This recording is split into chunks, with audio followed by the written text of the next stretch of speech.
So you're saying we should open up the podcast with haha and then the band name that we're doing I'm today? saying we should open up the podcast with hi, welcome back to One Track Hivemind. My name is Jen, my pronouns are she, her, and...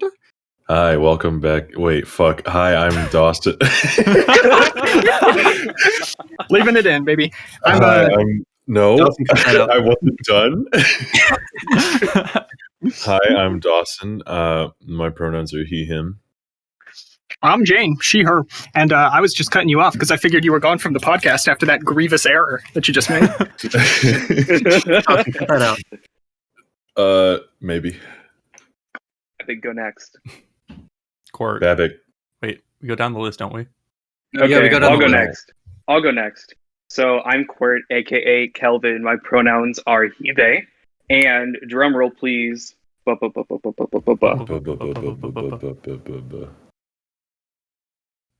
Wait, what the fuck was the drum roll for? You. For Yeah. your I thought you were going to say something else say about yourself. I was like, wow, are you adding new Okay. pronouns? pronouns? Is this a gender reveal party? Gender reveal, baby. Not again. All right, well, I am Babick, and I go by he, they, she. Okay, do you want to be called Nick or Babick on the podcast? Because the first one you were You're on, not I consistent put about it. Babick. You And know then what? The I next don't one want to be put Nick consistent, because that's all how right? you introduced yourself. I don't want to be consistent. Fuck that. Just Hi, like, welcome back to the podcast. We got Yoshi they're this called- week. they're still called the only- preoccupations, right? Huh? The band not Yeah, being yeah. because the whole thing that I always wished was the thing was that the band Preoccupations that was initially Viet Cong Mhm. and would just keep changing their name and releasing self-titled albums because their first record was Viet Cong self-titled and their second was Preoccupation self-titled. They really fucked up by releasing their third album not under a new name. Like What And do you it's feel also like? the most nobody even generic listened to title that ever. third album, and I think that's why. Yeah, it's called New Material. It's What do called you New feel like- Material. What do you feel like a good third name for them would have been? Well, see, that's the New exciting Material. thing. Like half the fun with that band is just the changing name. The music is okay. Maybe, I think the Foo Fighters would have been a good name for them. Yeah, that would be pretty This is way unique. too early to be transitioning. I got to talk about Godspeed still. I think Godspeed would have been great because they're both Canadian bands, you know? Foo Fighters are not Canadian. No, I think she meant Preoccupations. Oh, Foo Fighters damn are my it. favorite Canadian band. That legendary Canadian Dave Grohl. Everybody knows him for being the really polite, so he's Canadian. yeah. It's going off our theme from last week, which was a Canadian band, and before that, it was Hoobastank, who are from, I don't know, Hoboken, probably just based on the name. Where are they I- from? I had it in my head that they They were grew from up on like, Hooba Street. Jersey or something. Which is California. Hoboken. I just Which googled is it. Hoboken, yes. Yeah. California. Wow, I had it maybe the most wrong I could be. You could have said, like, Delaware or something. I don't know if Delaware is further out into Delaware the doesn't ocean even- than New Is Jersey. Delaware a real Delaware- thing? Has anyone been to Delaware? Does it exist? I'm pretty sure Delaware doesn't exist. One of my good friends moved out of Delaware a couple years ago, so I do know it exists. Cool. So what you're I also saying know is it that doesn't Steven anymore. Universe takes place in like a fictionalized version of Delaware called Delmarva. Whoa. Why didn't they just call it Delaware? Well, because they're in like an alternate Steven Universe. It's not the same reality. Their version of the United States doesn't have a Florida. It's crazy. I wish Whoa. our version of the United States didn't have a Florida. I Same. think that's sometimes true. Just cut Florida off, like physically I hate saw it off. Florida. Yeah, like that Looney Tunes gif or something. Yeah. Yeah. Yeah, Space Jam 2, baby. No, Steven God, Universe. no. Why? Steven no. Universe has a 50-50 shot at being in that movie at this point. Yes. They have put the- the fucking Clockwork Orange guys. That's in exactly what I was Space going to Jam reference. 2, And they took can't. out Pepe Le Pew and they left in. How do you feel about Orange, that guys. trade? They took out Pepe Le Pew for promoting rape culture, and then they put actual, like, fictional rapists in the movie, which is What? the wildest What? thing to me. Yeah, they're like What's in the Clockwork Orange crowd. have to do with Looney Tunes? I'm so confused. Nothing. But Well, the thing, it it's has like the exact same thing that King Kong, who's in the movie, the Iron Giant, Superman is in that movie. What? Wait, spoilers. Have you seen the trailer, Jen? No, I haven't seen the what? Space Jam Okay. 2 is like they're. I don't know what promoted them to do this, but I guess they're trying to do like Warner Brothers Endgame or something like Oh, that. motherfucker. Where in Yes. the The background, WBCU. in the background of like the final game or whatever, and like throughout the movie, there's just references and cameos from like every conceivable Warner Brothers property, which is so stupid. I don't know why they're doing it.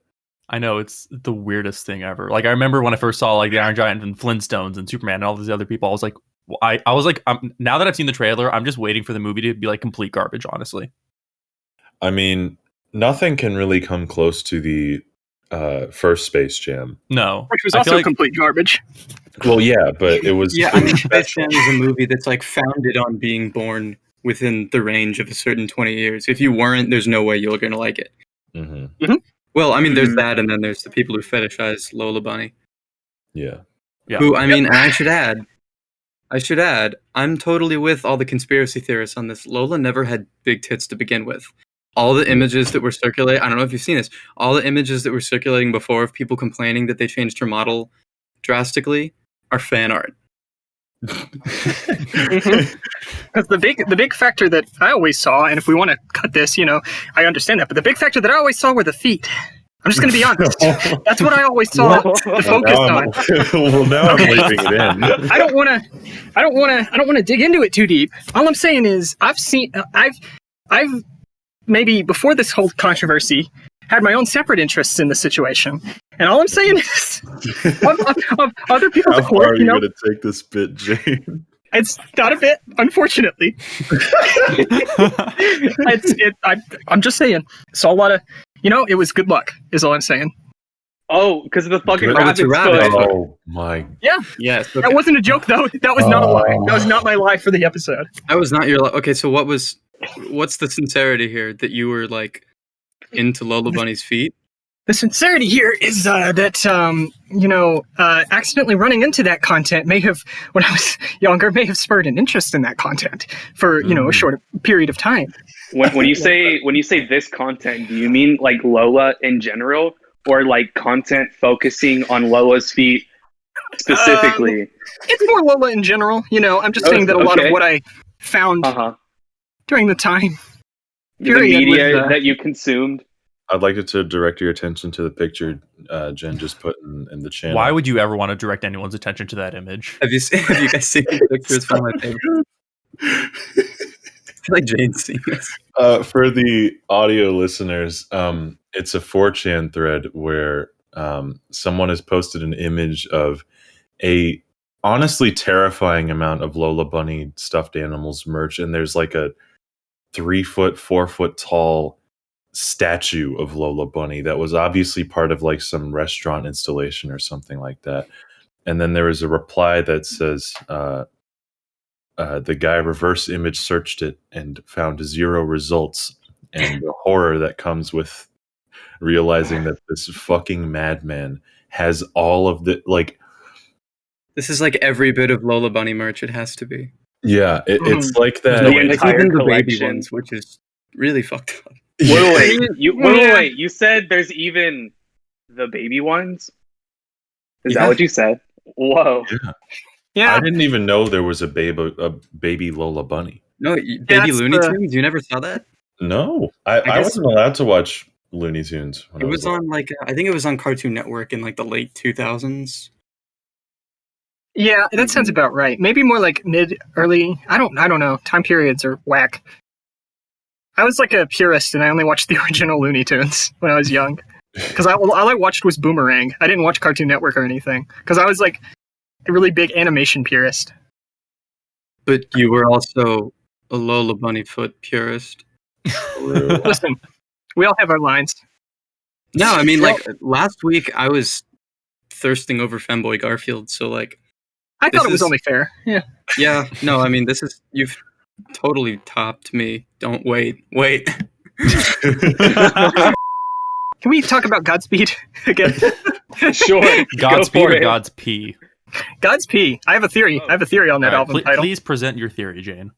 So, if you've been following Godspeed for a while, you know that there's a lot of political theming there. Not that they have lyrics per se most of the time, but there's a lot of like anarchist leanings What about from the like Godspeed opening up a camp. wallet and it's full of blood? This time it's full of piss. Yeah, yeah, exactly. And it's a metaphor for how we, don't we get paid piss poor wages or whatever. It's a metaphor. But anyway, I think Godspeed is actually like a brilliant 100,000 IQ play on a political message. So when you see Godspeed, you laugh because it's a play on Godspeed. It's like a joke name that I would say for Godspeed at like 2 a.m.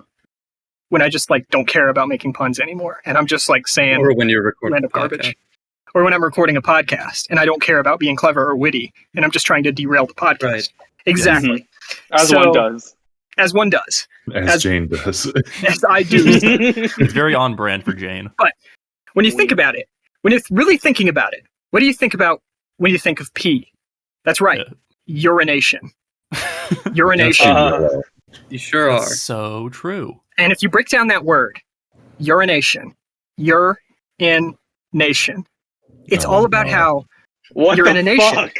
You live in a What the nation. fuck? I live in a nation. Don't do it. What the Don't We do live it. in a society. Exactly. Exactly. And I think that's the point that Godspeed has been trying to get through. And I think this album finally accomplishes it.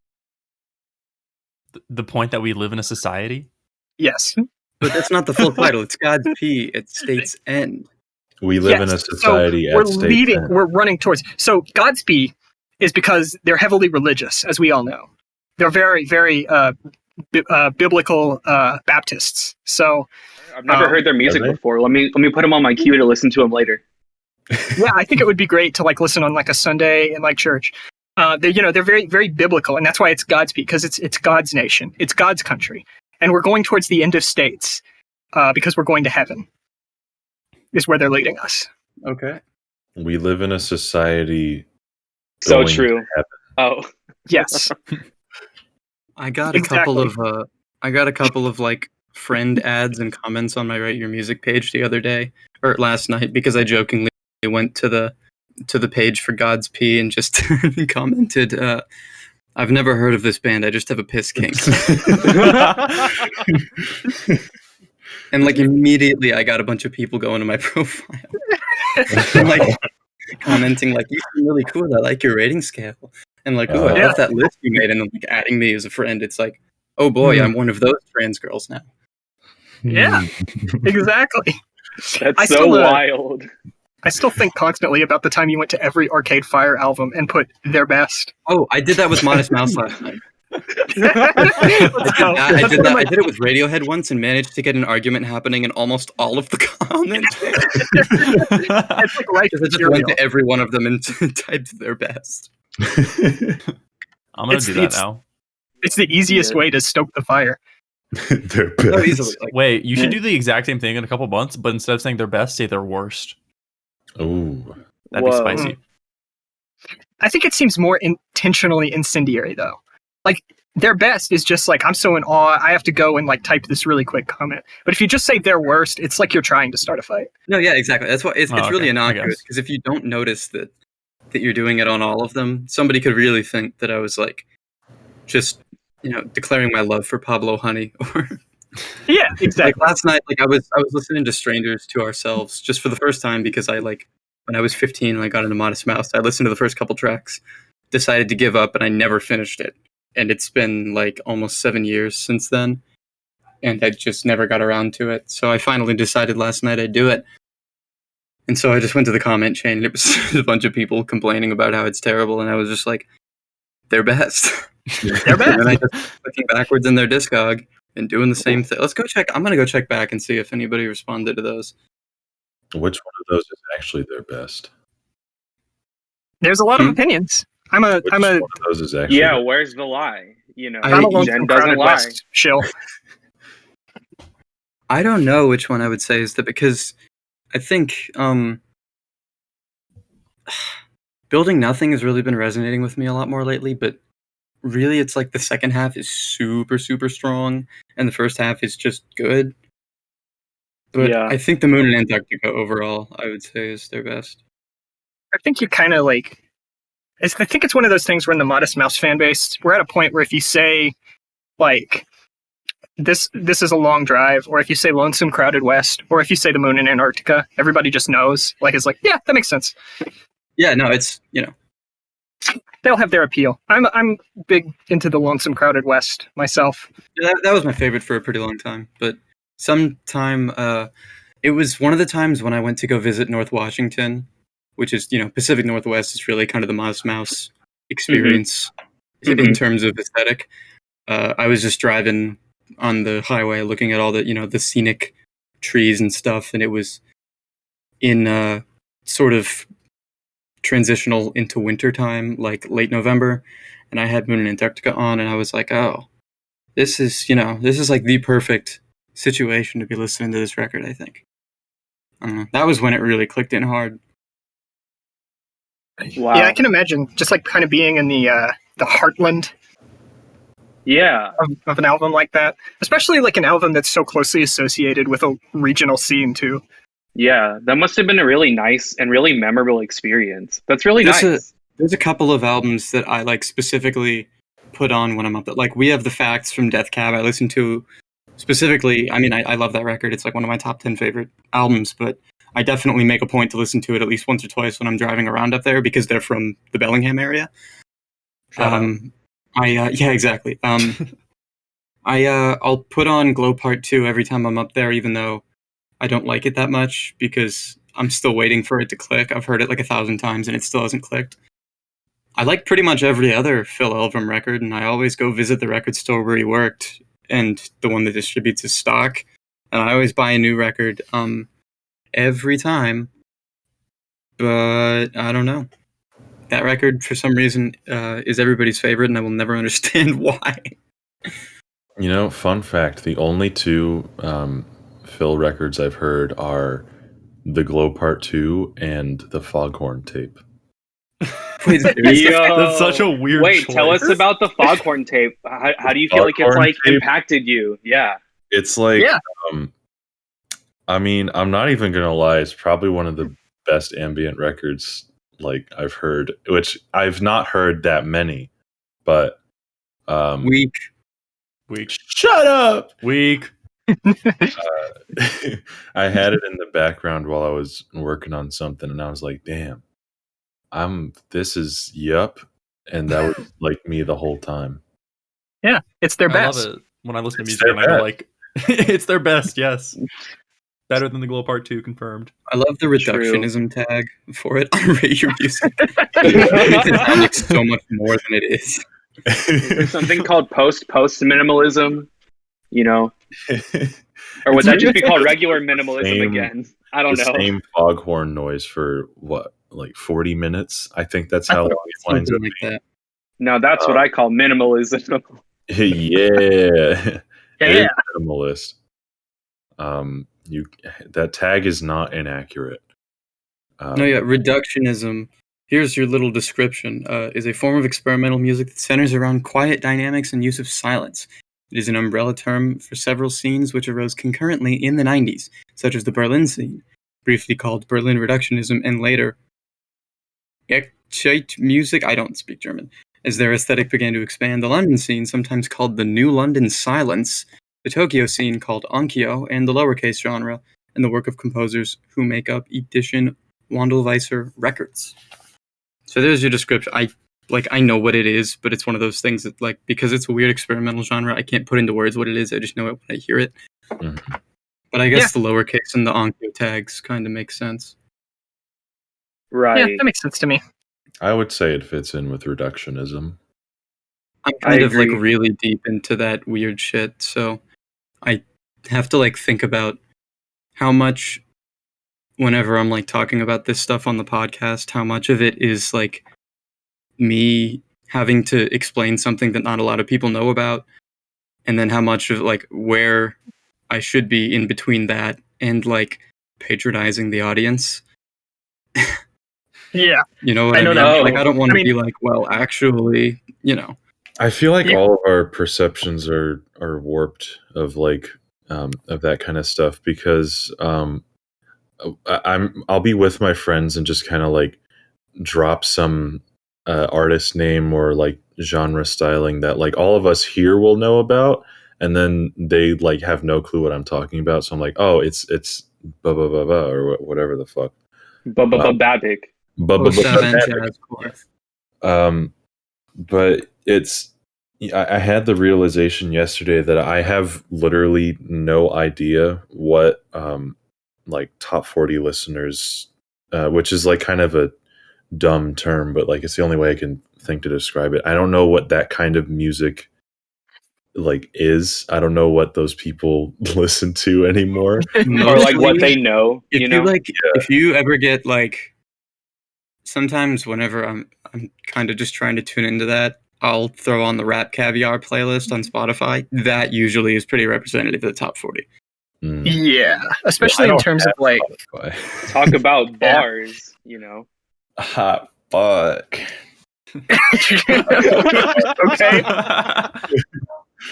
Hey, do you remember when The Box was like the number one song for like 6 months or something? Oh, The Box, yeah. I do remember that. I mean, just imagine songs like The Box, but not quite as good. Yeah, not Roddy Ricch on there. Or Roddy Ricch, but not as good. My biggest window into the top 40 is Todd in the Shadows, and he himself has admitted that he is not the best window into the top 40. Oh, and I mean, I guess Driver's License is probably up there too. Yeah, Driver's License is high up. Blinding Lights has been in the top 10 for like months, like over a year now. For like 2 years it's been in the top 10 because it was released as a single like 6 months before the album. Mm-hmm. Yeah, so that's pretty good. I don't even think like top 40 radio is indicative of like what the average person knows about music. No, I don't it think isn't at all. Yeah, most people just a lot like of turn people to have streaming subscriptions. I feel like, right? Like that's kind of proliferated, Yeah, and they just go to whatever. If they have a preference, they go to that, and then I guess the replacement for radio is just like curated playlists and stuff. Yeah, I guess that kind of like I've always been curious about this, but like obviously the playlists that what do you call it? Like the Spotify curated playlists, those have a lot of what is it called? Like ability to like impact what people listen to. Like imagine that you're like an up and coming artist and you get put on one of these playlists. That's huge, And like I've always been curious about like how that happens, or like I don't know, like that whole thing just really intrigues me, I guess, What does the algorithm? Yeah, I guess like how these playlists are made, Yeah, like the curation process. There's I mean, each playlist is like wildly. I could give a tiny bit of insight into that as somebody who's got to game it a little bit for like label stuff. You get like the reason that we see artists releasing singles like over and over again with their own individual, not only their own individual releases, but sometimes they'll do like, if you remember the Vampire Weekend rollout from like 2 years ago, they had released like 6 singles before that album, and each time they released one, they would add the previous one to the little single album for the next one, because every time you upload a song, it gives you another chance of getting added to the playlist. Mm-hmm. Yeah. You'll see that a lot, and not even just for singles, but Dirty Projectors were doing that thing last year, where they dropped like 5 different EPs, because they have a new lineup now, and they were just trying different things. And every time they uploaded a new EP, they would put all the songs from the past EPs on there. So it would end up, and it would be in weird orders too, like they wouldn't necessarily order it correctly until they got to the end, and it was ordered, I guess, like reverse chronologically. But like it was just random. Yeah, no, so it was like, it's like that, and I think there's like, I think you're supposed to like deliver it to the streaming services by like a certain day of the week if you want it to be on like that week's playlists. I can't remember when it is. I'd have to be looking at my DistroKid or something, but so the algorithms are largely like, it's partially random, but it's also a lot of people have like noticed that most of the people who make like the top playlists are just people who have shares in Spotify, or like their labels do. So it's totally like industry bullshit too on the larger scale.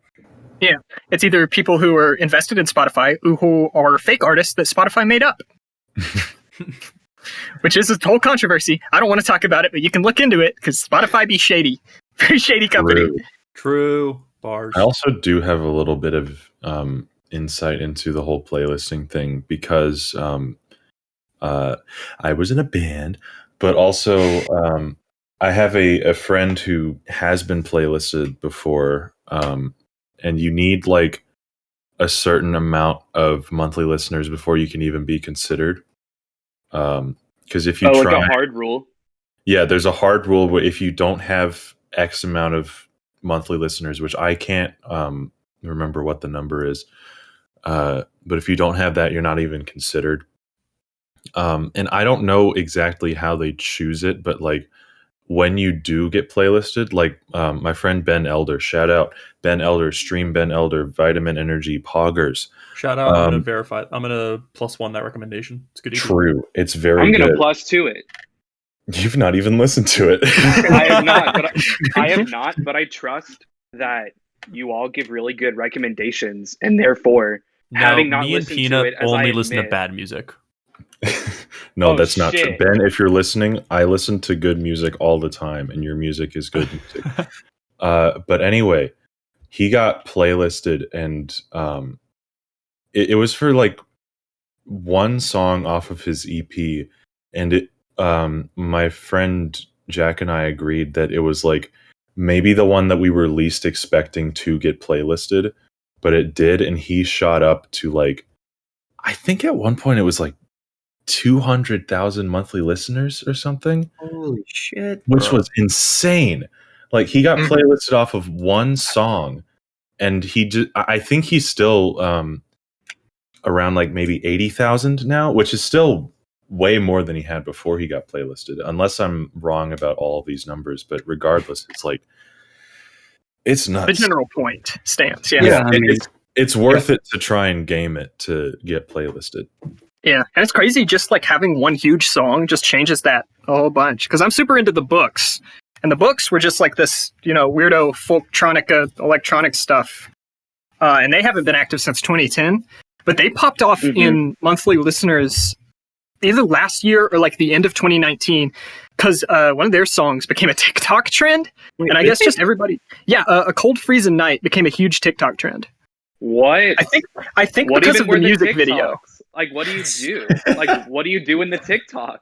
I don't know. I see, the thing was that the music video for that is like famously really creepy. Like it's like a really weird, macabre music video about like fake dolls and children and stuff. Like, the usual stuff that's not like overtly ghoulish, but like if you just put it, like a lot of people are going to be creeped out by it because it's like fake dolls and stuff. It's unsettling. And I think it was the music video that became the trend and not the song. So like people would post themselves reacting to the music video, I guess.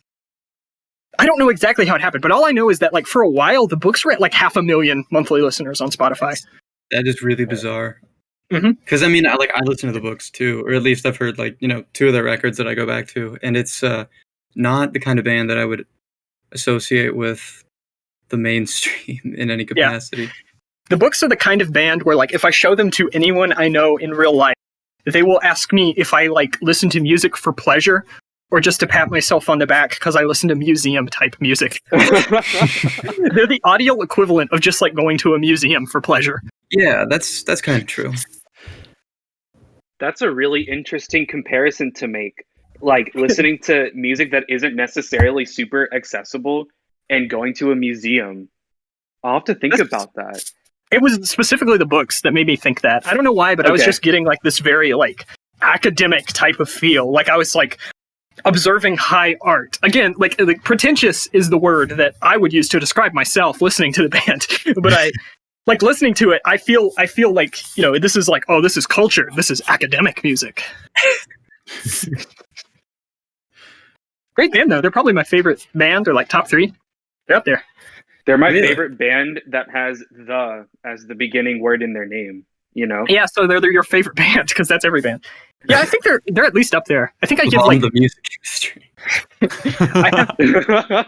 The Portugal the man, or by like, I guess what's the word? It's like a common misconception. I know there's like Eagles. Well, yeah, there's Eagles, but the one I was gonna say was Foo Fighters. Oh yeah. people confuse that. The only thing I'll ever ask of you, you gotta promise not to stop when I come Foo Fighters are just Foo Fighters. It's not the Foo Fighters. And moreover, for the first bit of their career, it was just Dave. In fact, on this song, I think there's like twice as many people in the music video as actually even played on it, because the vast majority of it was recorded just by Dave. That makes a lot of sense to me. The first album, which this is okay. So we're doing Everlong, which is on their second record from '97. In '95, their first record was just Dave multi-tracking himself a bunch of times, and then he had a friend do a guitar part just as like a cameo on one of the tracks, and that was it. Like the entire thing is him. On the second record, here's a little deep lore for you. He hired Nate Mendel, the bassist, and William Goldsmith, the drummer, both from Sunny Day Real Estate, right after they broke up. And which I think is so bizarre that they have like this connection. And that was like why I checked out Sunny Day Real Estate when I was like 14, because I loved Foo Fighters so much. It's got to be just like the local connection, right? Because they're also Washington bands. I believe Sunny Day Real Estate is, but I know Foo Fighters were at the time at least. Yeah, Richmond, I think. Yeah, that makes sense. So he recorded the entire album with the two of them, and then he basically told Goldsmith, like, I don't like your drum parts, I'm gonna do them all myself. And so he re-recorded the whole album, like all the drums himself, and just fired him. Jeez. Which That's kind of brutal. I think it was like, I don't think it was super amicable, and I think he was, didn't feel super great about that, so that does kind of suck, which is in like contrast to this image we have of Dave Grohl just being the nicest guy.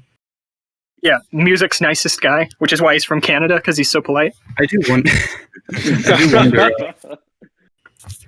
how they're doing these days, especially because Nate Mendel stayed in the band and is still in the band. Oh, okay. Oh. So he's like the oldest member of the band in terms of like longevity, being part of the band besides Dave. Yeah, that's Right. gonna be. So I believe the only two musicians on the second record are the two of them, and it's Dave doing everything and then Nate playing the bass. Nice. Dave Grohl is just like a studio monster too, because he just shows up. He just shows up and plays drums for bands he's not even in anymore.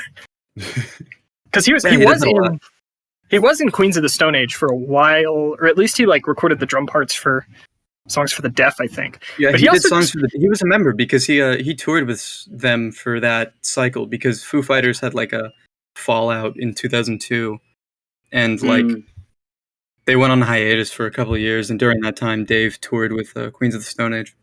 I wasn't sure if he was an official member. Looking at the Rate Your Music credits, it credits him as being part of the band in 2002 and then 2012 and 2013.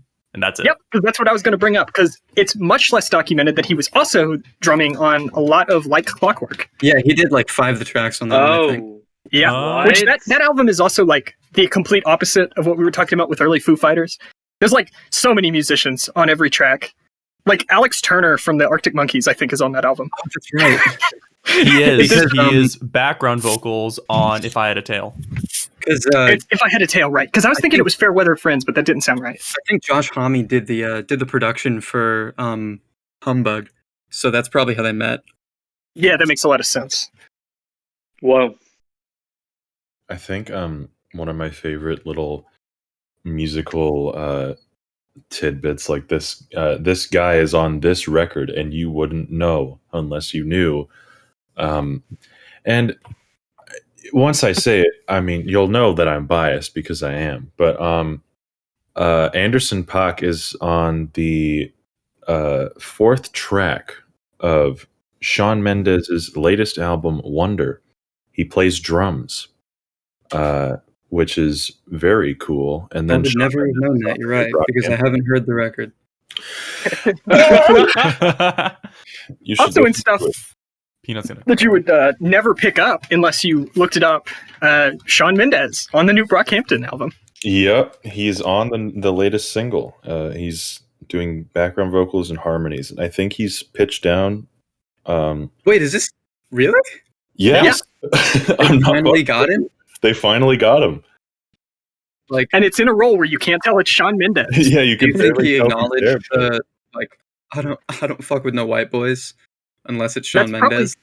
That's probably why Kevin's been simping for Jack Harlow on Twitter recently. He can't do it with Shawn Mendes Saw anymore that. because of the professional. What? He's moved on to other white boys. That's fucking Oh, funny. man. I mean, nice full circle moment for like on their first record that kind of blew up. Kevin talks about Shawn Mendes, and then they got Shawn Mendes on the latest one, which is going to be one of their last, if Kevin is to be believed this time. Which there's a good shot that he's not to be believed, but Haha, LMAO. I mean, it's only full circle until the next record. yeah, True. it's still a full circle moment even after the record, because like that circle's closed. He's simping for Jack We Harlow splice now. another region into the plasmid of the circle. That's one that only Chord's can get. True. Yeah.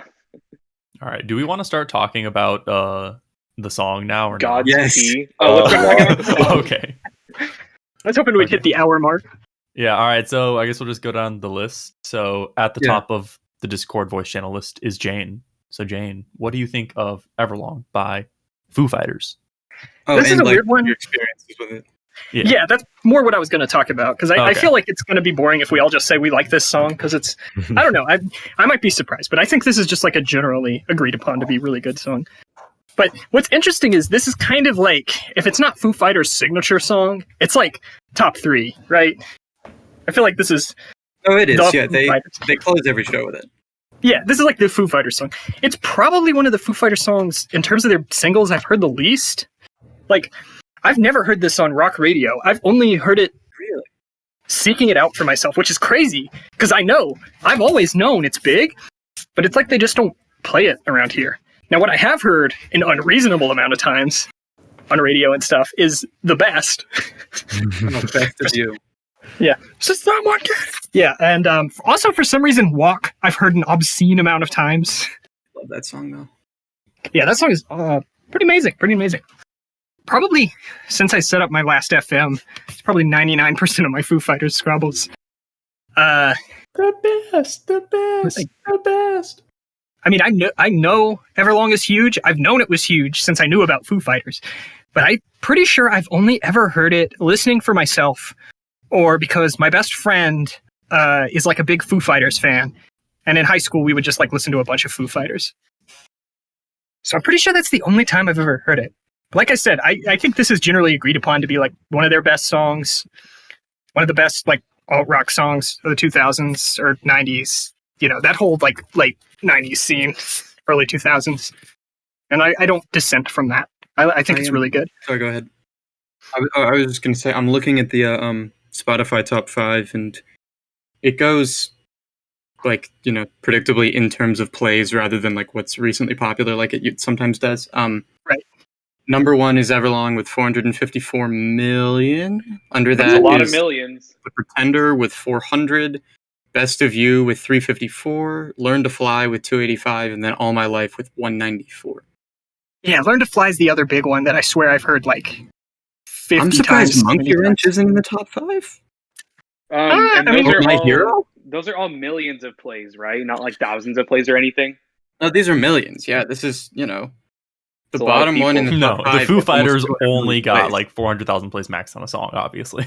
Foo Yeah. Fighters are pretty underground. Yeah, They're when my you- favorite underground band. They don't get played on like pop radio. You have to go to, you have to turn the dial twice to get to Alt Nation. On Sirius XM. Yeah, they're in there with all those alternative bands that they play on Alt Nation. You know, the real underground stuff like AJR, which they play there all the time. Oh, I Not love AJR. Not clickbait. Best Not band. clickbait. You Not go to the clickbait. record store and you want the latest Foo Fighters record, you've got to walk up to the counter and be like, "Hey, you got the new Foo Fighters record, the latest Foo? underground shit," and he like pulls it from underneath the counter. And he's like, "Yeah, we were waiting for you." We knew there would be one. Only Yeah, you we knew know. there'd be at least one person. I've been saving it for just this But I moment. think this brings me to kind of an interesting point of conversation, which I mean, we'll get back to everybody's experiences, but this brings me to an interesting point, which is, do you think obviously we know the Foo Fighters are like probably one of the biggest names in rock music over the last 20 years. Do you think that they would have been as famous if it wasn't for the Nirvana connection? I personally don't think so, but I just think like once you're as huge as Nirvana, anything that any of the publicized members do after that is going to also kind of be huge. Now, I don't think Foo Fighters would be as big if they weren't also like carving out their own niche and stuff, but I think like in general, especially detached from the formation of the Foo Fighters, like I think one of the reasons younger people get into them is probably less over hearing the Foo Fighters songs and more over getting into Nirvana and then getting into Foo Fighters. Really? At least if my experience rings true, because I knew a shocking amount of people in high school, which I've talked about before. My high school was kind of like stuck like 15 years culturally behind what it felt like pop culture was. But when I was going to high school, I knew like so many kids who were big into Nirvana and Sublime. Like those were the two biggest bands probably that anybody my age listened to when it came to rock.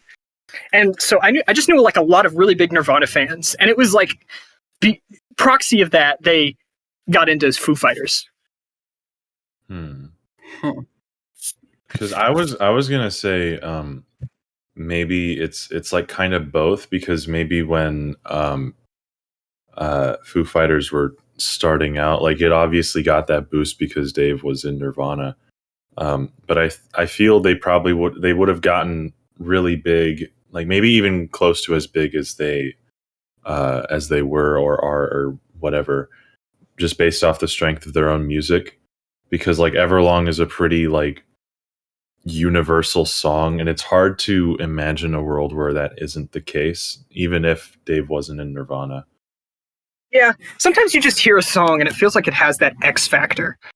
Like it's hard to even say like it's specifically about the songwriting or whatever. But sometimes you just hear a song and it feels like anybody could listen to this and would probably like understand it. Like probably would get super into it. Yeah, and like would gravitate toward it and everything. Yeah. Yeah. It's like it's also one of those songs that it feels like it's been around like forever.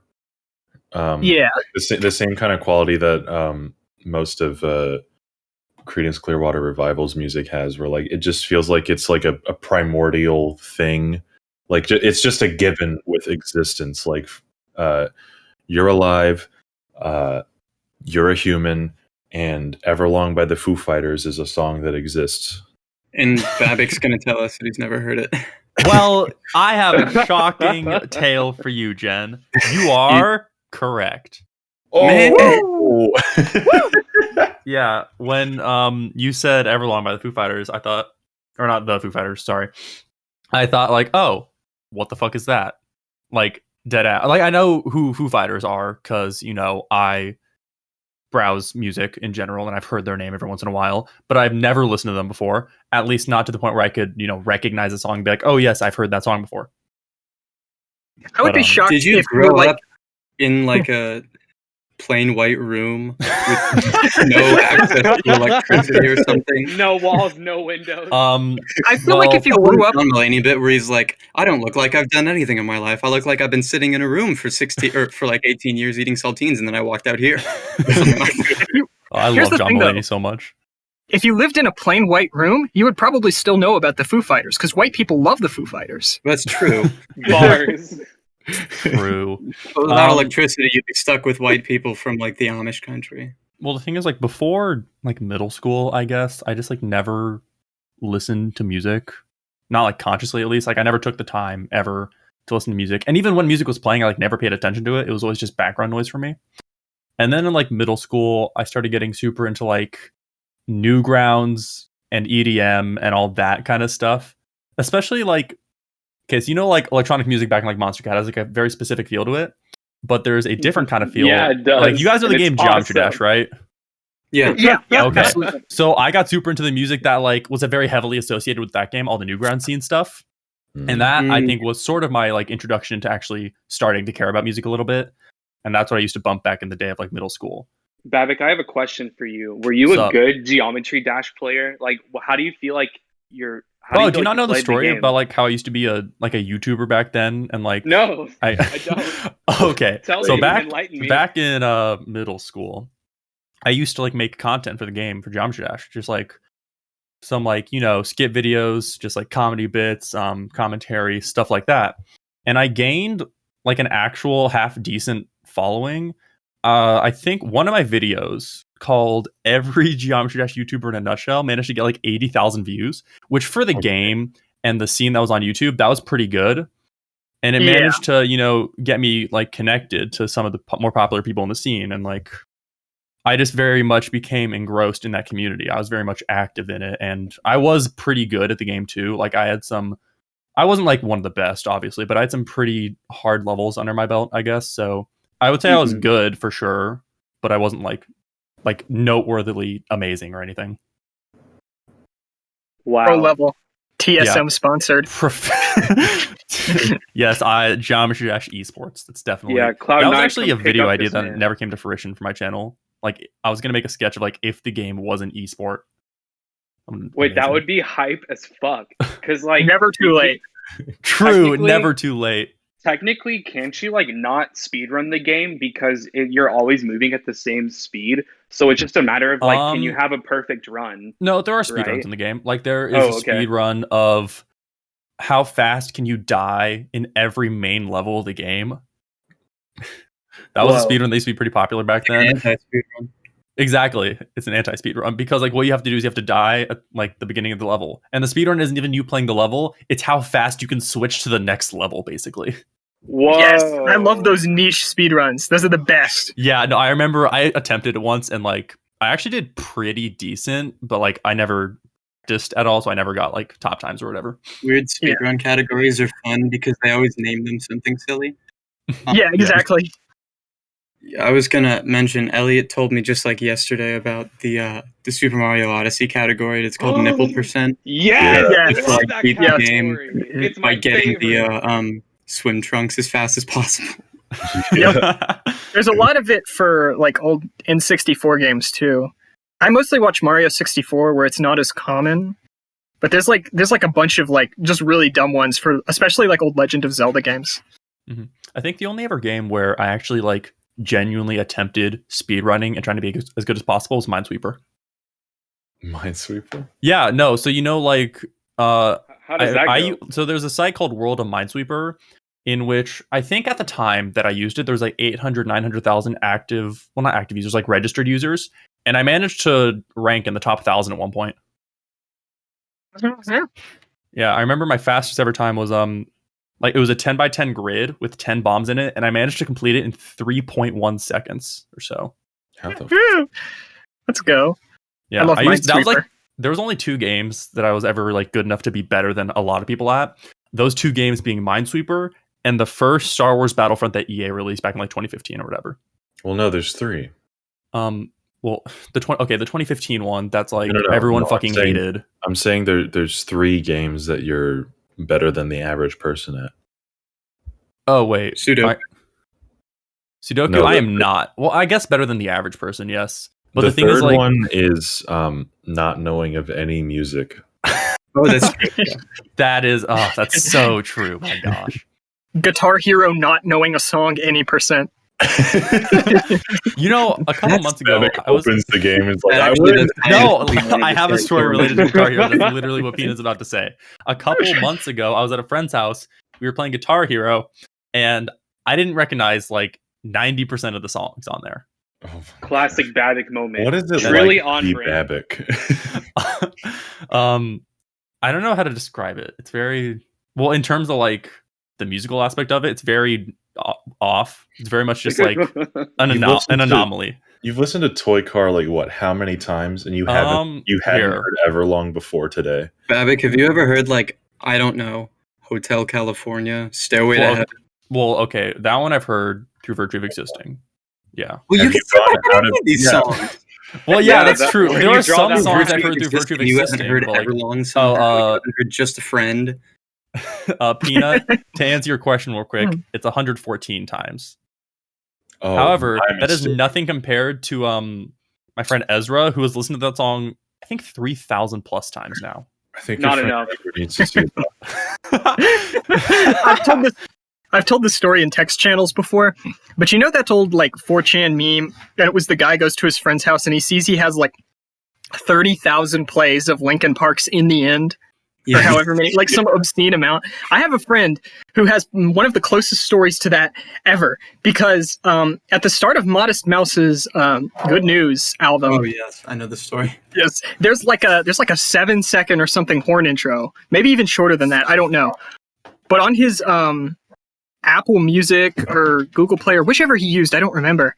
It was his most listened to song by far, and it was like almost 1,000 listens or something. Something That's a insane. lot. Just I listening mean, to like I listened to Underscores on Spotify for 439 hours in 2019. Which is also a part of the reason that I like haven't listened to a lot of music, or like at least a lot of what is considered like classics. Because back in like early high school, when I was actually like starting to pay attention a little bit more to music, like I was like slowly growing out of the EDM phase, and I was just like getting into more stuff. What I would do is I'd find an artist and then listen to them way too much. Like, I know people here obviously like loop artists, but I feel pretty confident in saying that my like early 2019, late 2018 Underscores phase was like worse than any other phase of anyone in this server. in terms of artists, maybe so. How many plays In do you terms of albums, Plays, I don't know. I remember Spotify Wrapped at the end of the year said, "Hey, you've listened to Underscores for 439 hours this year." That's a lot of hours. And that's not considering like the SoundCloud only stuff and the like the DJ mixes and all that I stuff. guess I'd have to do the math or look at like Time Whizzes or whatever it's called. But I mean, I've got like 7,000 plays for Bomb the Music Industry. I mean, Yeah. I did manage to get 400 plays on Fishmonger within 48 hours. So Well, also you have to consider that Underscores songs are not typically very long. well, they're not like Oh, they're that's not true. short, but they're not long either. I guess they're just kind Yeah. of average song length. So like 439 hours of Underscores songs is like a lot I more think than putting it in that hours is a little bit better of a highlight than plays. plays. Yeah, yeah. I got maybe pretty close to that because in 2015, 2016, I developed really bad insomnia. And what I needed, like, I have to be listening to something when I go to sleep. That's a constant for me. Mhm. And there was a period of time where I literally couldn't listen to anything to sleep other than Carrie and Lowell. And so Whoa. Lord. I had Carrie and Lowell on Google Play, and I listened to it at least once every day for probably pretty close to 4 or 5 months. And like sometimes I would get through the whole album and still not be asleep. So I feel pretty So then you confident. started in saying, over. Yeah, exactly. I would, because I had no other choice. So I feel pretty confident in saying, like, in that period of time alone, I probably pretty easily had like a lot of Carrie. I probably have listened to Carrie and Lowell in the top like 0.1% of people on Earth. I would believe it at least once probably would every too, day yeah. for like 4 or 5 months. Yeah, I couldn't like do anything I would else. say that I'm probably one of those people for like Twin Fantasy, you know, the original Yeah. one. I was in high school, like my junior and senior year. Oh my god, I would listen to Twin Fantasy twice a day. I would like, if I wasn't working that day, I would like get done with my homework really quick, and then I would like drive over to the local park, and I'd like just park my car up kind of on a hill and just kind of look out at the city and sit there and listen to Twin Fantasy. And I did that like every day. Mm, And I would yeah. listen to it at school. I would listen to it on the bus. I would listen to it at my computer. I was way too into that record. And I think I had like already kind of started to fall out of that phase by the time I got Last FM. So it's not super reflective of it. But I for sure would have like, there's only one album I can think of that I've heard more times than Twin Fantasy in my life. And perfect segue. It's The Color and the Shape by Foo Fighters. Yeah. Wow. Wow, how convenient. I don't know whether to boo that or applaud that. That would like it genuinely that is completely true. I don't Mhm. I know I've heard it more times than any one album in my life, but there was a period of time when I asserted I had heard The Color and the Shape more times than anything else combined. Yeah, that's where I Whoa. thought you were going for that. Yeah. Which I I think for a while, before I was like a really, really extreme music nerd, listening to like several albums a day that I had never heard, that for sure was the truth. I would hear it every day in the car because we had a 6 CD changer in my mom's car, and it was the first CD in the changer. We would swap out all the other ones, but that one was always there. So anytime we would go anywhere, I would always hear that album, as long as we had made it through all the other CDs. yeah. And we It's the would be comfort going CD. a lot of places, man. Yeah, no, it was the car CD. We never changed that one out because it was my favorite album for such a long time. Until I was like 14 or 15 and, started branching out into other stuff. I grew up being like the biggest kid fan of Foo Fighters. My mom was a huge fan. And I think my mom's favorite band, or at least second favorite, maybe to Queen, is Foo Fighters. So Wow. that was, so we've got kind of I was raised on it from a super, super early age. That and like, the whole Nirvana and all that kind of stuff. So we had like, I was listening to Nevermind in the car, and those are like some of my earliest musical memories, is hearing those CDs whenever I was with my mom. And then whenever I was with my dad, it was things like, The Roots and Biz Markie, like I was talking about on the other episode. Yeah. I think a big part of like why I haven't heard like a lot of classic songs is because my parents have never really expressed that deep of an interest with me of like listening to music actively. Like you can pretty easily summarize my mom's music taste as Bruno Mars, Adele, and then like random Colombian artists. And then my father's, my father, whenever like he talks music, it's always just like Boss Skaggs and Stevie Wonder. Those are like the two artists that make up his taste, basically. I mean, at least Boz Skaggs is pretty good, but Stevie Wonder's pretty great. So Yeah, I'm not Wonder saying it's also bad, has, but like those two artists basically make up his entire taste. There's also like Stevie Wonder has like 500 albums or whatever. So like So there's a lot true. of material there. Yeah. It's one of those cases where like it's one of the very few cases where if you tell me someone only listens to one artist, I'm like, yeah, I can see how they could do that and not get sick. Like John Coltrane is another one. Oh yeah, Coltrane. Like if you like expand it out to all the aliases, then I'd say like Aphex Twin. Mhm. Yeah, Aphex Twin Yeah. makes a lot of sense. I have a friend who listens to Aphex Twin like many hours a day, or at least did.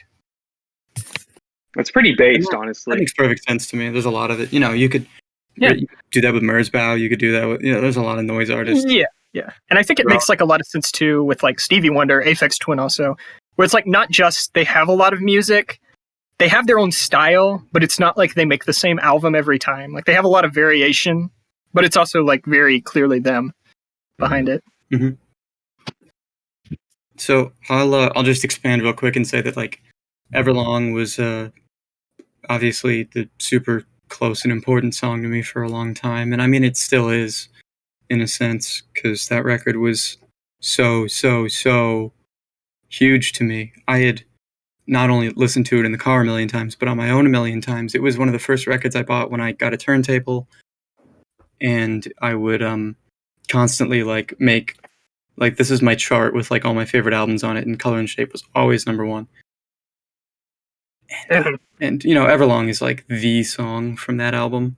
It's like the song from the Foo Fighters.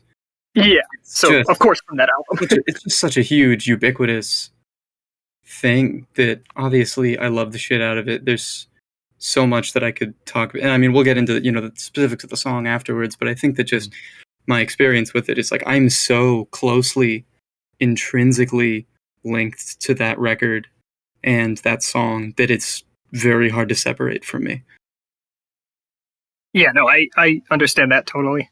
Especially when it's a song that like you've grown up around and it wasn't just like one scenario you grew up around with it.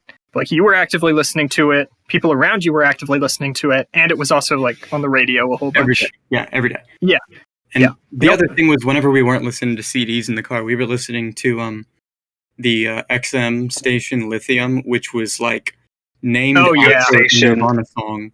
Mhm. Yeah. So it was like always, Nirvana, Foo Fighters, your Soundgarden, and then any popular alt radio hit from the 90s. That was how I, got into bands like Sublime and other, like you'll mention that everybody in high school loved Sublime or whatever. Yeah, that's exactly what I was going to bring up, is that not just my best friend, but like I'd say half the people in high school I knew that like were super into music would just listen to Lithium on Sirius XM. Like that was the channel. Every time, even to this day, if I get in like my friend's car or whatever, he's on Lithium like 95% of the time. So it's just like a big channel Nice to hear all they're still around. going. Yeah, they're still chugging along. At least last time. I haven't like been driving anywhere for a while in other people's Right. cars. I haven't really been in other people's cars that actively. Right, I yeah. don't, Those exist. I don't listen to the radio, so So we still need to get to Dawson and Kelvin. Yeah. mhm. Who? I can go go ahead and first? go first. I can go ahead Yeah, and go first. Kelvin, let's go. Yeah, you So- haven't talked in a while. Let's go. Yeah. All right. So, as the resident person who hasn't heard this song before, besides Babick, so I'm like, I was gonna say, like, resident. I'm the main resident person for that trope. Okay. The You're the residents. guest person who hasn't heard this song before, and I'm Yeah, also surprised you haven't heard this song. What? Yeah, I mean, I've like heard it in passing, but like I don't count that, you know. Definitely for this song, I like hearing you all talk about it and talk about how it's impacted you. It totally makes like complete sense, right? Because you know, like we said, the song does have like that X factor, and it like clicks, you know, and it's like, it's a really nice tune, and I enjoyed it a lot. And I may even start foraying into more Foo Fighters stuff later. Because like obviously I've heard stuff from the Foo Fighters, but not enough to like truly appreciate it and say like, oh hey, this is like a big work of art, right? But I like this song a lot. You know, I'm jamming to it. You know, Dave Grohl is very good at what he does, obviously, right? And I feel like this song is like, I don't know if serene is the right word. I don't think it is, because how the song came to be, it was about like falling in love with somebody after his first divorce, right? Is that how this song came to be? I think that's what I read. I don't know. Something like that. I just know it was like he was like going through a rough right, you know, right, yeah. ending of a relationship. Um, I don't remember if it was a divorce or if it was just like a long-term relationship, but he We was go on Genius and see what they say. oh yeah, um, but I know that it was like written amidst a pretty harsh breakup, and that was the inspiration for it. Right, yeah. And so from that angle, I feel like the song, and the lyricism as well, like I feel like it communicates that idea well, right? And so for that reason, you know, definitely, I'm not the best at like paying attention to lyrics and like how they play a broader role in the message that the artist wants to convey, right? But like reading the lyrics along while I was listening to the song, I felt, you know, it felt really nice. I felt like everything kind of like clicked together and made sense.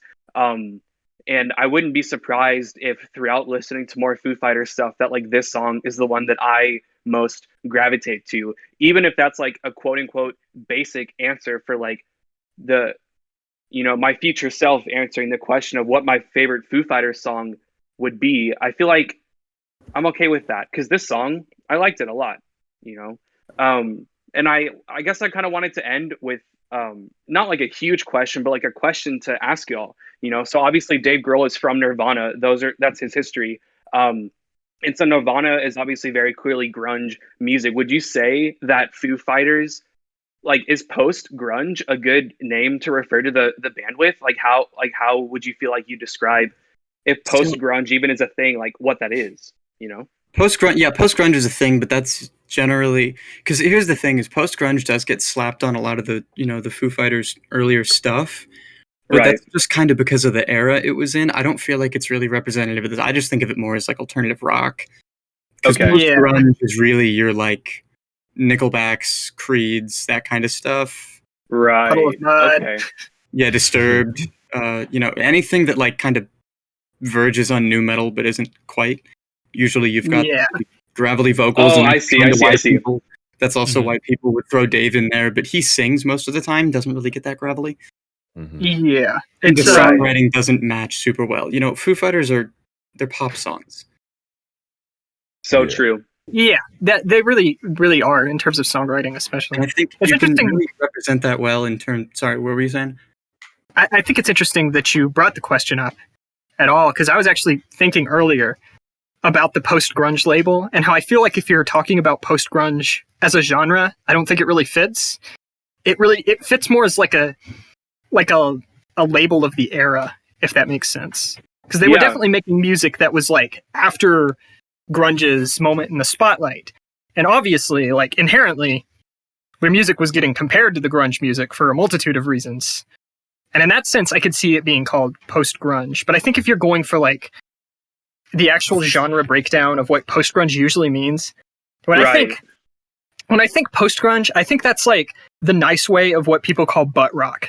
Yeah, no, exactly. Yeah, because that's... Wait, this is the first time I've heard this term. You've never heard Oh, you've never heard butt rock? You never heard butt rock before? Butt rock to me is like maybe a little broader, because when I think butt rock, I think of two things. I think of like, you know, post-grunge in general, like the Nickelbacks and the Everclears, not Everlong, the Everclears, and the those types of bands.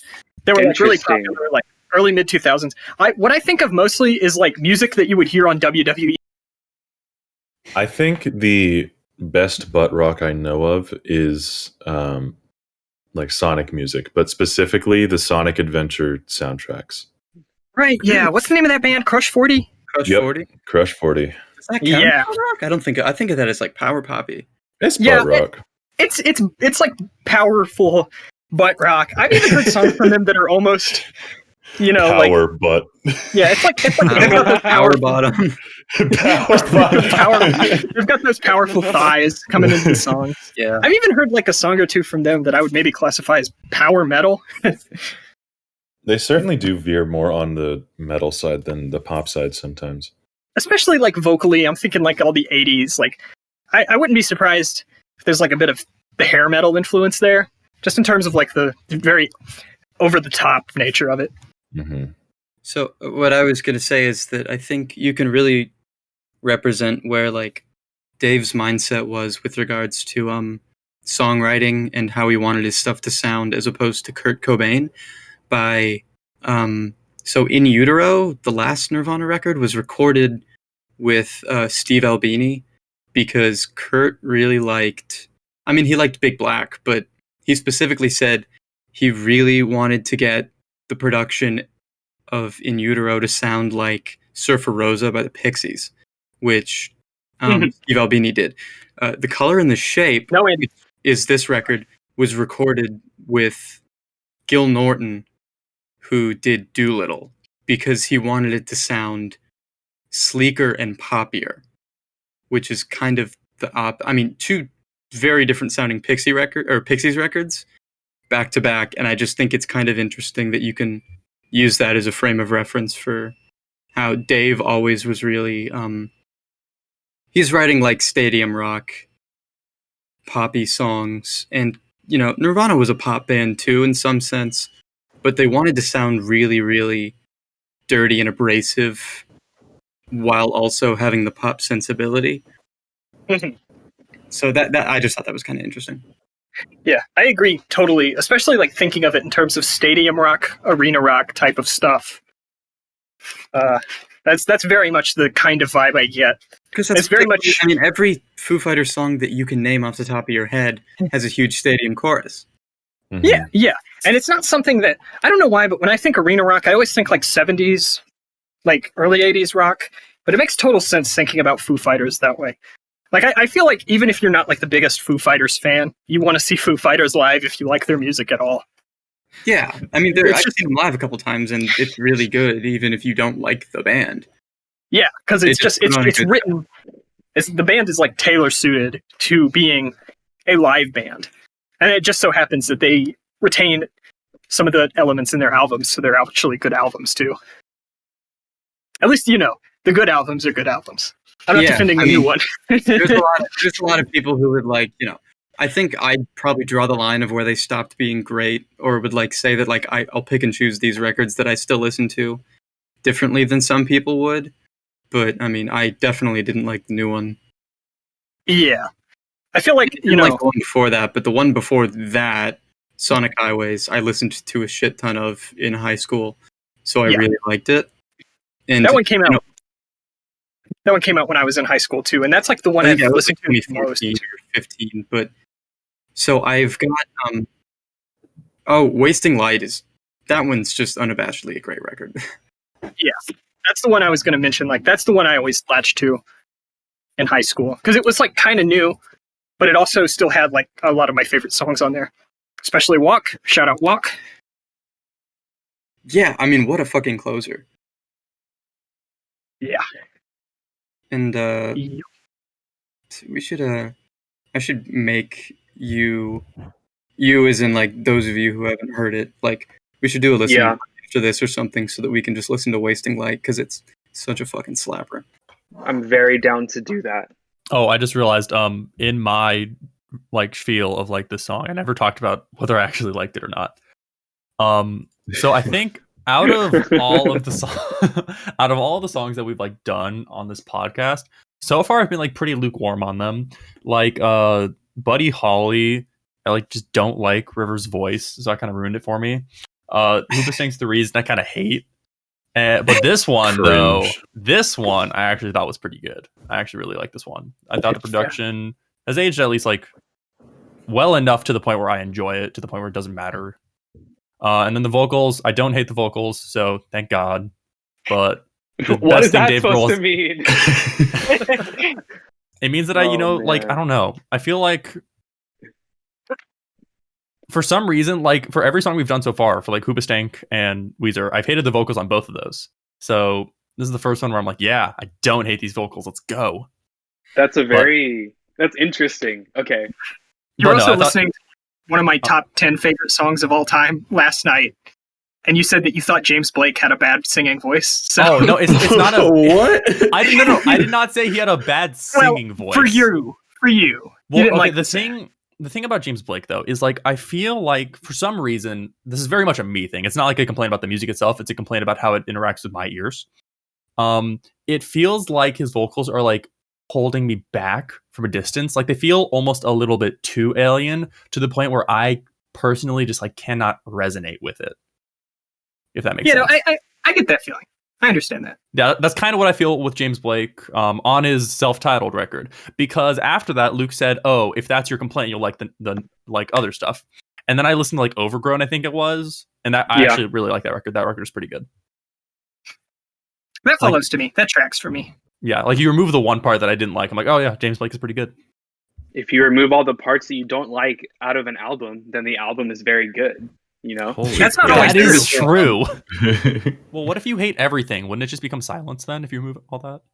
If you take all the parts I hate out of an AJR record, then what it becomes is just completely forgettable and not memorable the at all. Singularity. It contains everything and nothing. Silenced.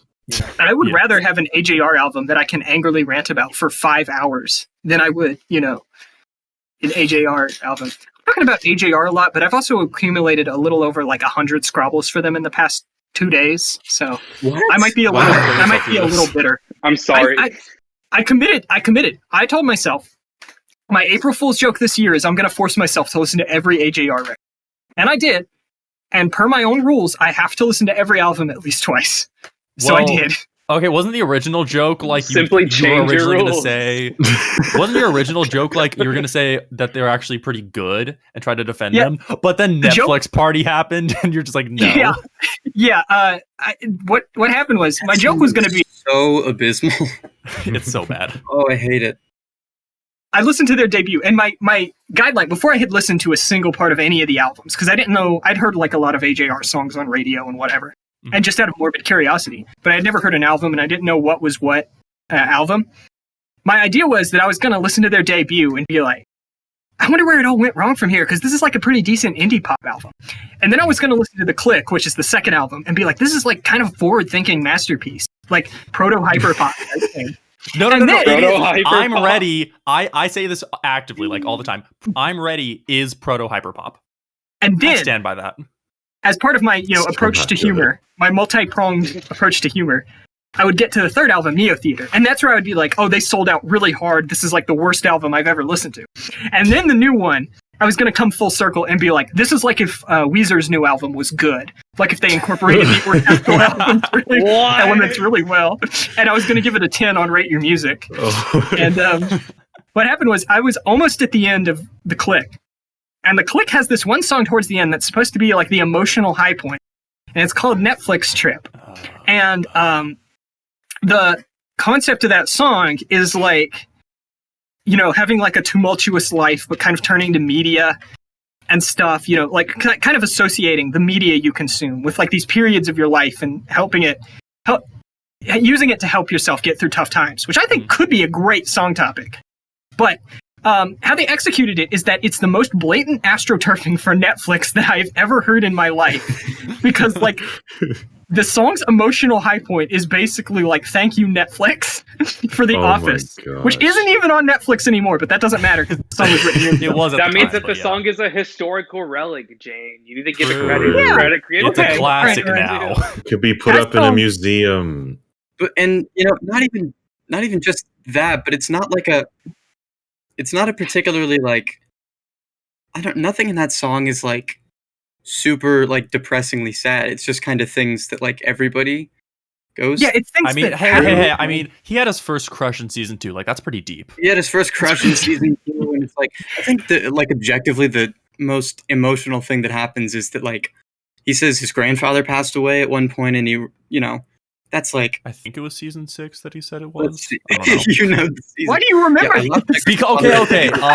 I know. I watched my mom. She cried and held her kids. My mind was broken up. I couldn't think, so I just hugged her the way Michael did. I just think that like that almost could have been good, and then yes, that line is what broke me because I heard that and I was like, oh, this line actually maybe could resonate really hard because it's like his grandpa died, and that's like I don't want to diminish that. That's a really like emotional moment, but it's like something that most people are going to have to go through at some point.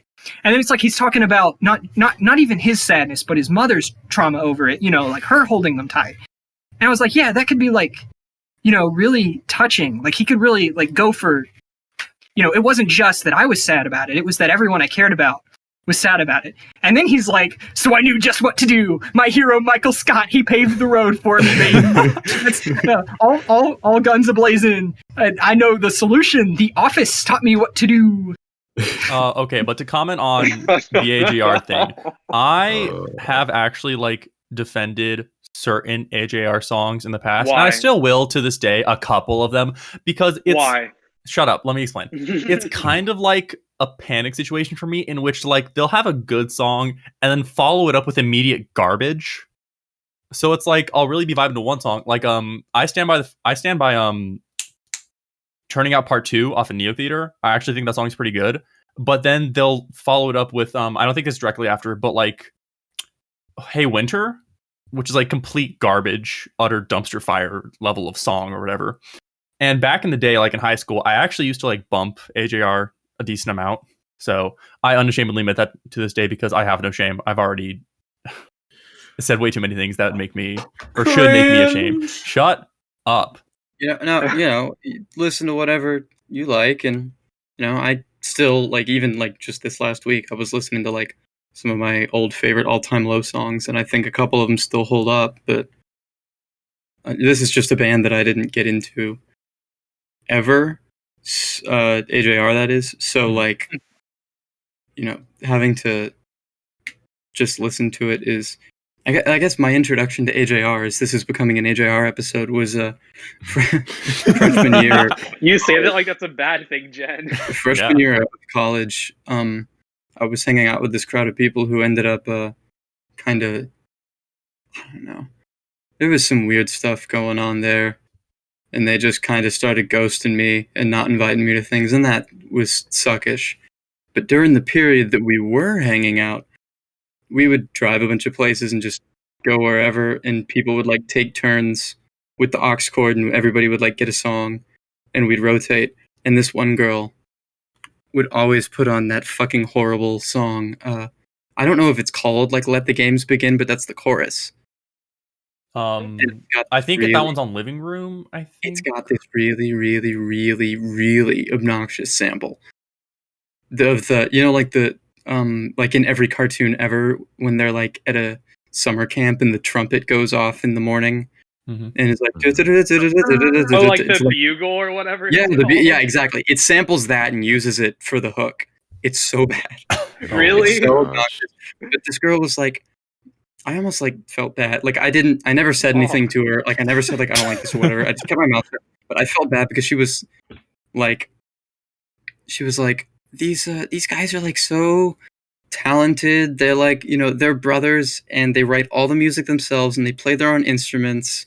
And I just Playing your own Oh instruments. yeah, it's like That's earlier pretty today big. on Twitter, I saw someone Holy like crap. it was like a Justin Bieber stan post that pointed out the fact that he apparently solo wrote and solo produced the song, which is why Justin Bieber's amazing. I'm like, are you? No. Just like how Russ is amazing. Yeah, I know. He And I produces all think, his stuff. I think one of my favorite Right? parts about AJR in general is just the concept of them like in the studio listening to like Bang or something like that and thinking it's like straight fire and they need to drop it immediately. Yeah, I have they that. appeal to their core fan base, which is like your crowd of people who would have used Tumblr like 6 years ago. Yeah.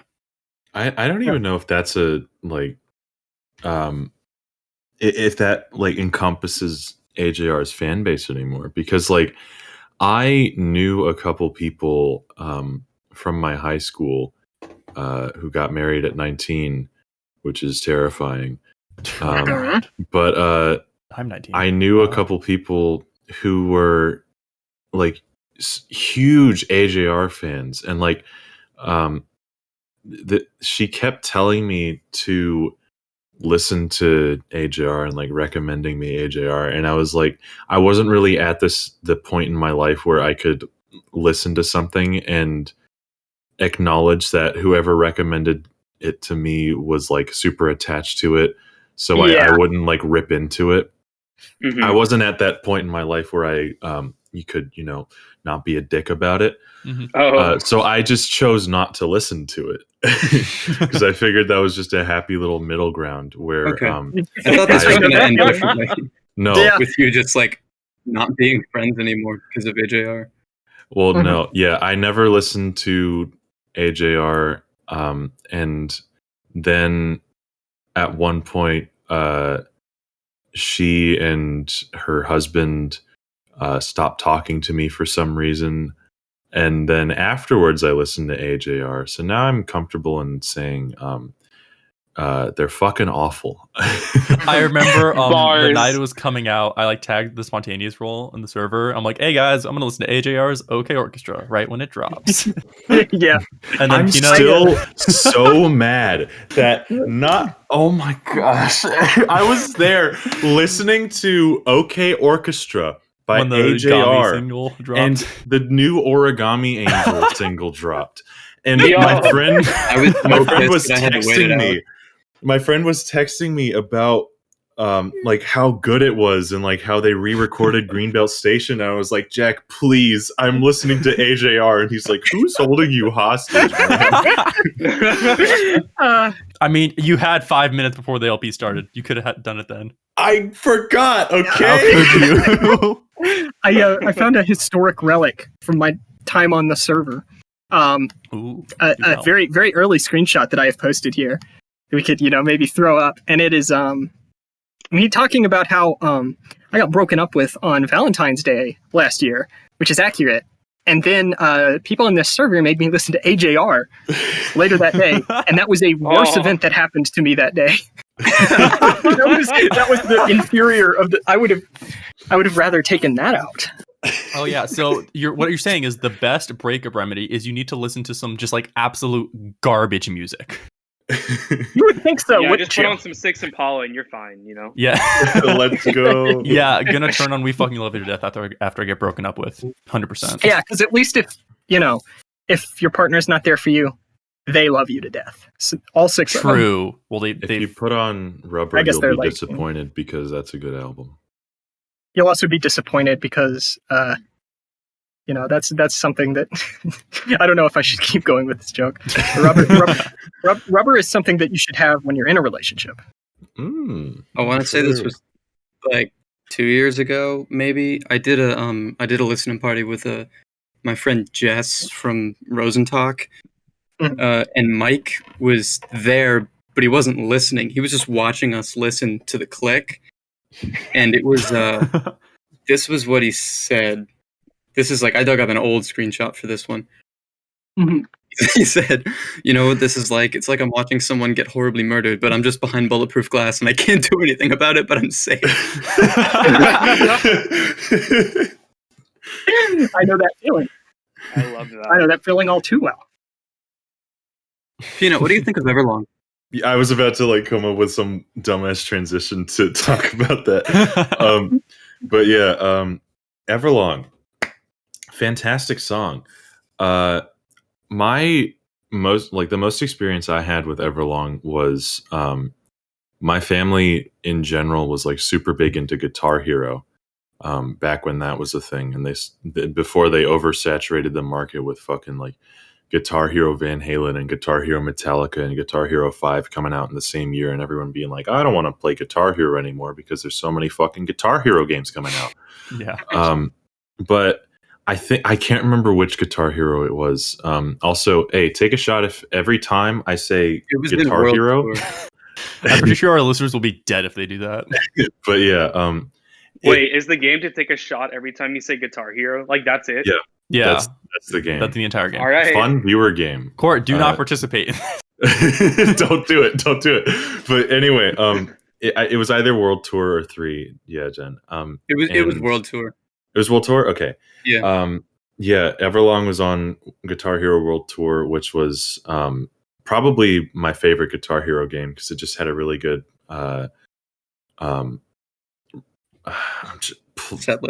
set list, yeah, as compared to the other Guitar Hero games. Mm-hmm. It just felt like a really well-rounded out Guitar Hero game. But I remember I liked to play the bass parts a lot in Guitar Hero, which was pretty indicative of what sorry. Shane posted a picture. It's captioned, "People when 16 Guitar Heroes dropped on the same day," and it's the cover for the game No More Heroes, but it says No More Guitar Heroes. So true. True. But yeah, I like to play the bass parts, which makes sense because now I'm a bass player. You're a bass player because you're bass. Boo. That was a good one. Boo. I don't think my mic is picking up on the snaps, but I was like snapping my finger. Okay, well, now we know. Well, it's a good thing it'll pick up on the washing machine, but not your snaps. Yeah, that's the It's okay, the Jane. map I'll most. snap for you if you can hear it. Yeah, I'll I can put hear some it. That's snap good. Okay. emotes in the Just put some text snap channel. We can emotes on put the some screen, snap. Peanut. We can put some snap emotes on screen. We can do whatever we want. Yeah, if you're Fuck if you, you're Spotify listening- listeners. if you're listening along at home, just snap every time we say Guitar Hero, and you'll eventually. Like, Yeah, exactly. And your fingers And I will do fall feel off. bad because most of our listeners are audio listeners, Mhm. but we do have a lot of pretty funny bits on the YouTube. I think we describe it like decently. We don't just like leave them out to dry. Sometimes, yeah. You're totally missing out on the technical difficulties bit, though, if you're just listening. Like, you don't get the monkey. Oh gift. yeah, yeah. You have to think make them the listen best multiple way- times on different platforms for all the hidden Exactly. Easter eggs. I think the best way to digest this podcast is to listen audio and then run it back. Listen video. Yeah. Just rewatch every day. We call it the Pokemon marketing effect. True. You got to buy both versions. You don't have to buy though. But if you want to buy, you can pay us, and I'll send you the podcast on like on a cassette VHS? tape. I will give on a you cassette tape. an Yo, we should NFT with Oh, with no. the rights to No. host this podcast. The NFT It's okay. It's okay. is a- It's okay. It's not for profit. We're putting all the funds from our NFT towards environmental conservation charities. Outweighing the bad. Gosh. NFTs. So okay, for NFTs, the thing that you can purchase, that's just a file, right? It's any file. Well, So it can It's a just file be with like a digital no. signature on it, so that it's like okay. it's Yeah. unique, but it's still it's totally- considered like minted, is what it's it's called. totally yeah. Like one of my favorite bits is Okay. like I saw yesterday there was a tweet that was like, RT to scare an NFT fan, and it was just a thing that said like right-click save image. Yeah. But that's the thing. If it gets sold to you, because it's just a file, it can't be like, destroyed or ruined in the same way. So it's like an Unless your Everlong hard copy drive of it. goes. Unless, what if what if I come to your house No, and snatch up your hard fuck drive? you. Whoa. But yeah, I think if we were to ever venture into NFT territory, I think what we would have to do is make the actual file itself just a text file, and the contents of the text file are a YouTube URL to an unlisted episode, and that's it. Oh my gosh. Yes. Yeah, episode 10 You've of done One it Track all. Hivemind will be sold as an NFT. Episode Yes. 100. If we ever venture into NFT territory, what I think we should do is request that our listeners kill us publicly, because Yes. I think at that True. point our minds will have gone so far to have been promoting something as disgusting as NFTs. That's true. Mhm. Mhm. We all just at the same time. We're like, yep, yeah. If you We're pay green. us, Mhm. if you pay One Track Hivemind, you will get a one-of-a-kind firm handshake from yours truly. How's that gonna work? Southern Tell them Dawson. how that's gonna Southern work. Dawson. You will, if you ever come across me in the wild, you go, "Hey, I paid One Track Hivemind." I'll go, "Put her there, brother," and we'll Wait, How are- Tina, how are is there they like a gonna- baseline price? Like a How minimum? are they gonna know what you Um, look like? Every Well, price is a baseline who- price because he plays bass. Yeah, see, Whoa! I refrained from that joke. If you just see Dawson walking around in Kohl's. No, the baseline isn't usually the refrain. Coles. Okay, well, it's been nice. It's been nice knowing you all. I don't know. I was thinking what stores would Dawson frequent? I was thinking you're definitely. I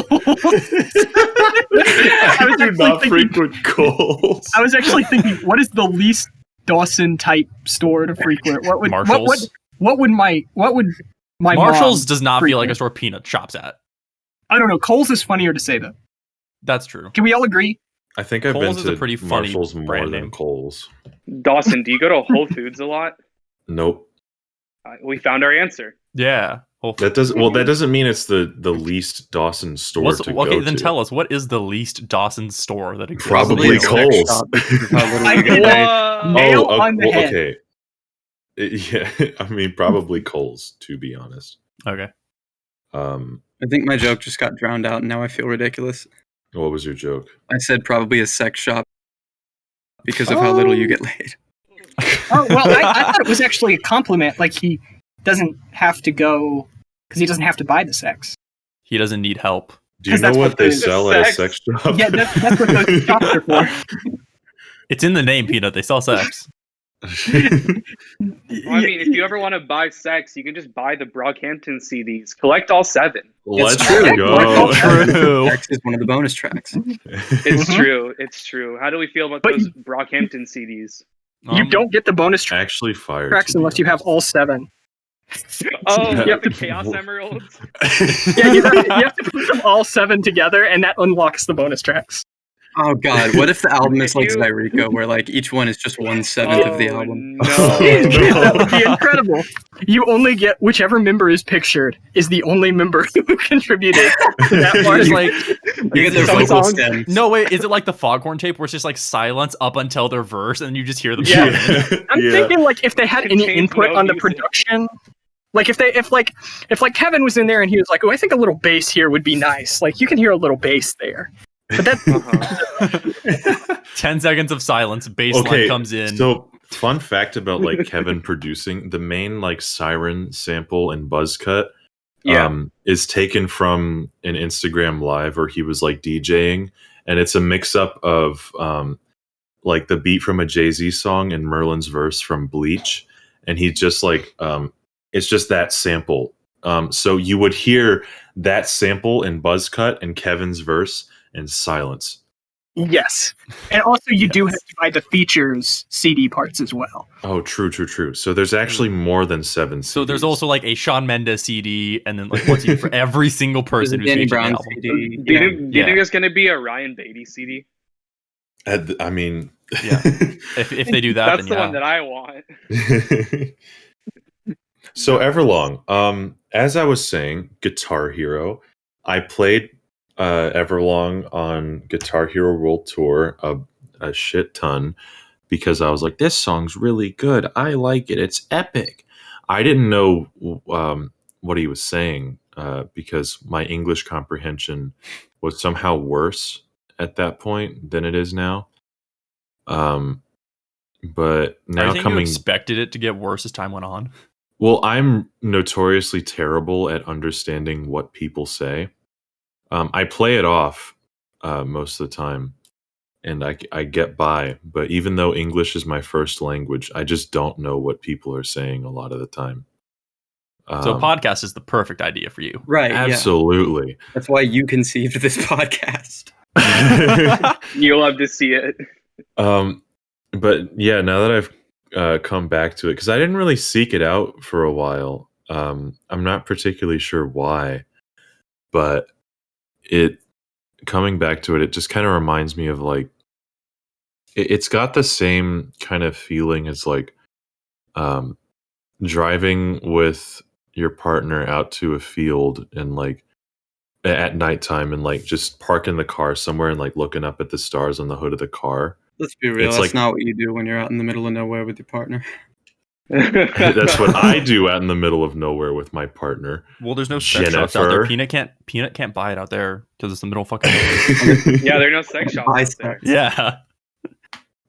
But it just kind of it kind of has that same like it's comfy, you know. It's a comfy song. Mhm. As opposed to uncomfy. I get what you mean. There are Yeah. uncomfy songs. Like both good I and mean, bad. I for wouldn't sure. I wouldn't even say that most music I listen to like I wouldn't say I describe most of it as comfy, you know. Like Mhm. comfy music to me has like I can't really quantify it, but it's I Mhm. know when I see it like Like the je ne sais quoi, you know? I think don't it know sort what of that depends means. on like what exactly your definition of comfy is, because there is music that sort of acts like a comfort blanket. Like I would debate Origami Angel somewhat acts as like a little bit of a comfort blanket in music. Mhm. Oh, yeah. Like a that's nice comfort food to 25-pound weighted blanket, Yeah, you know, yeah. 10 kilos. I'm well. What yeah, I suppose I would certainly Somewhere City is comfy music, but Oh, for sure, also the first Lunar Vacation EP for sure, Swell. That is, I'm pretty that sure is- that would be like my go-to example for comfy music. Yeah, that is top tier comfy music. I think there are a lot of like genres just like by default are kind of like that. Like I say a lot of dream pop is just like very comfy Mhm. by design.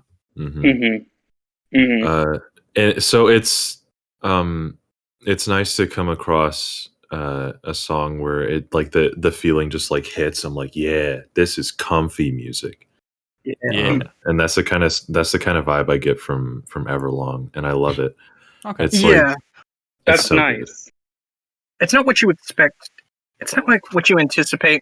I have like a term for like music that's like kind of hard rocking in the way Foo Fighters are, but it also feels like more comforting or uplifting and whatnot.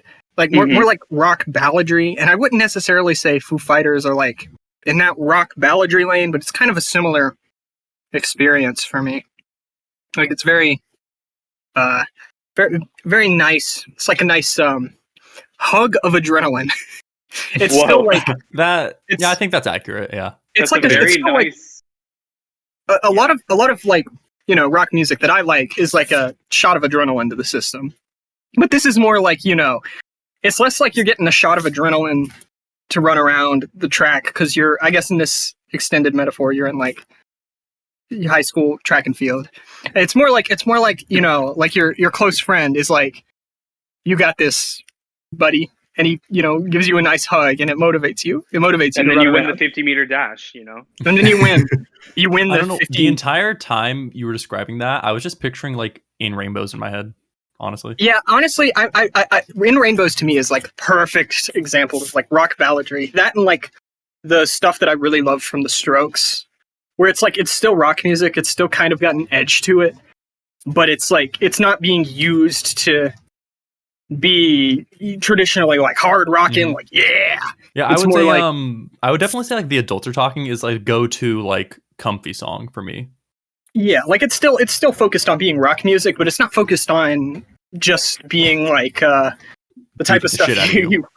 yeah. It's not like the Daughter self-titled record where you're beaten to a fucking pulp by the end of it. Yeah. It's not like the Daughter's self-titled record where I got my speeding ticket.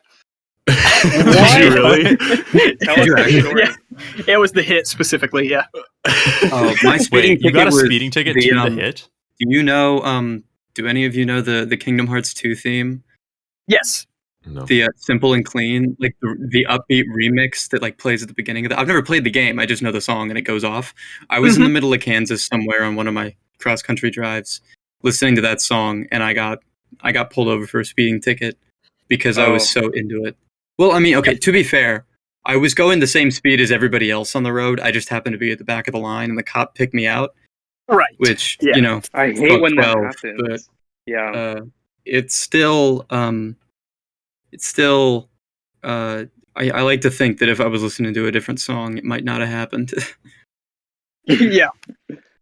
Yeah, my roommate listens exclusively to Kingdom Heart OST stuff. Like genuinely. Whoa. That is all she listens to. So That's very devout.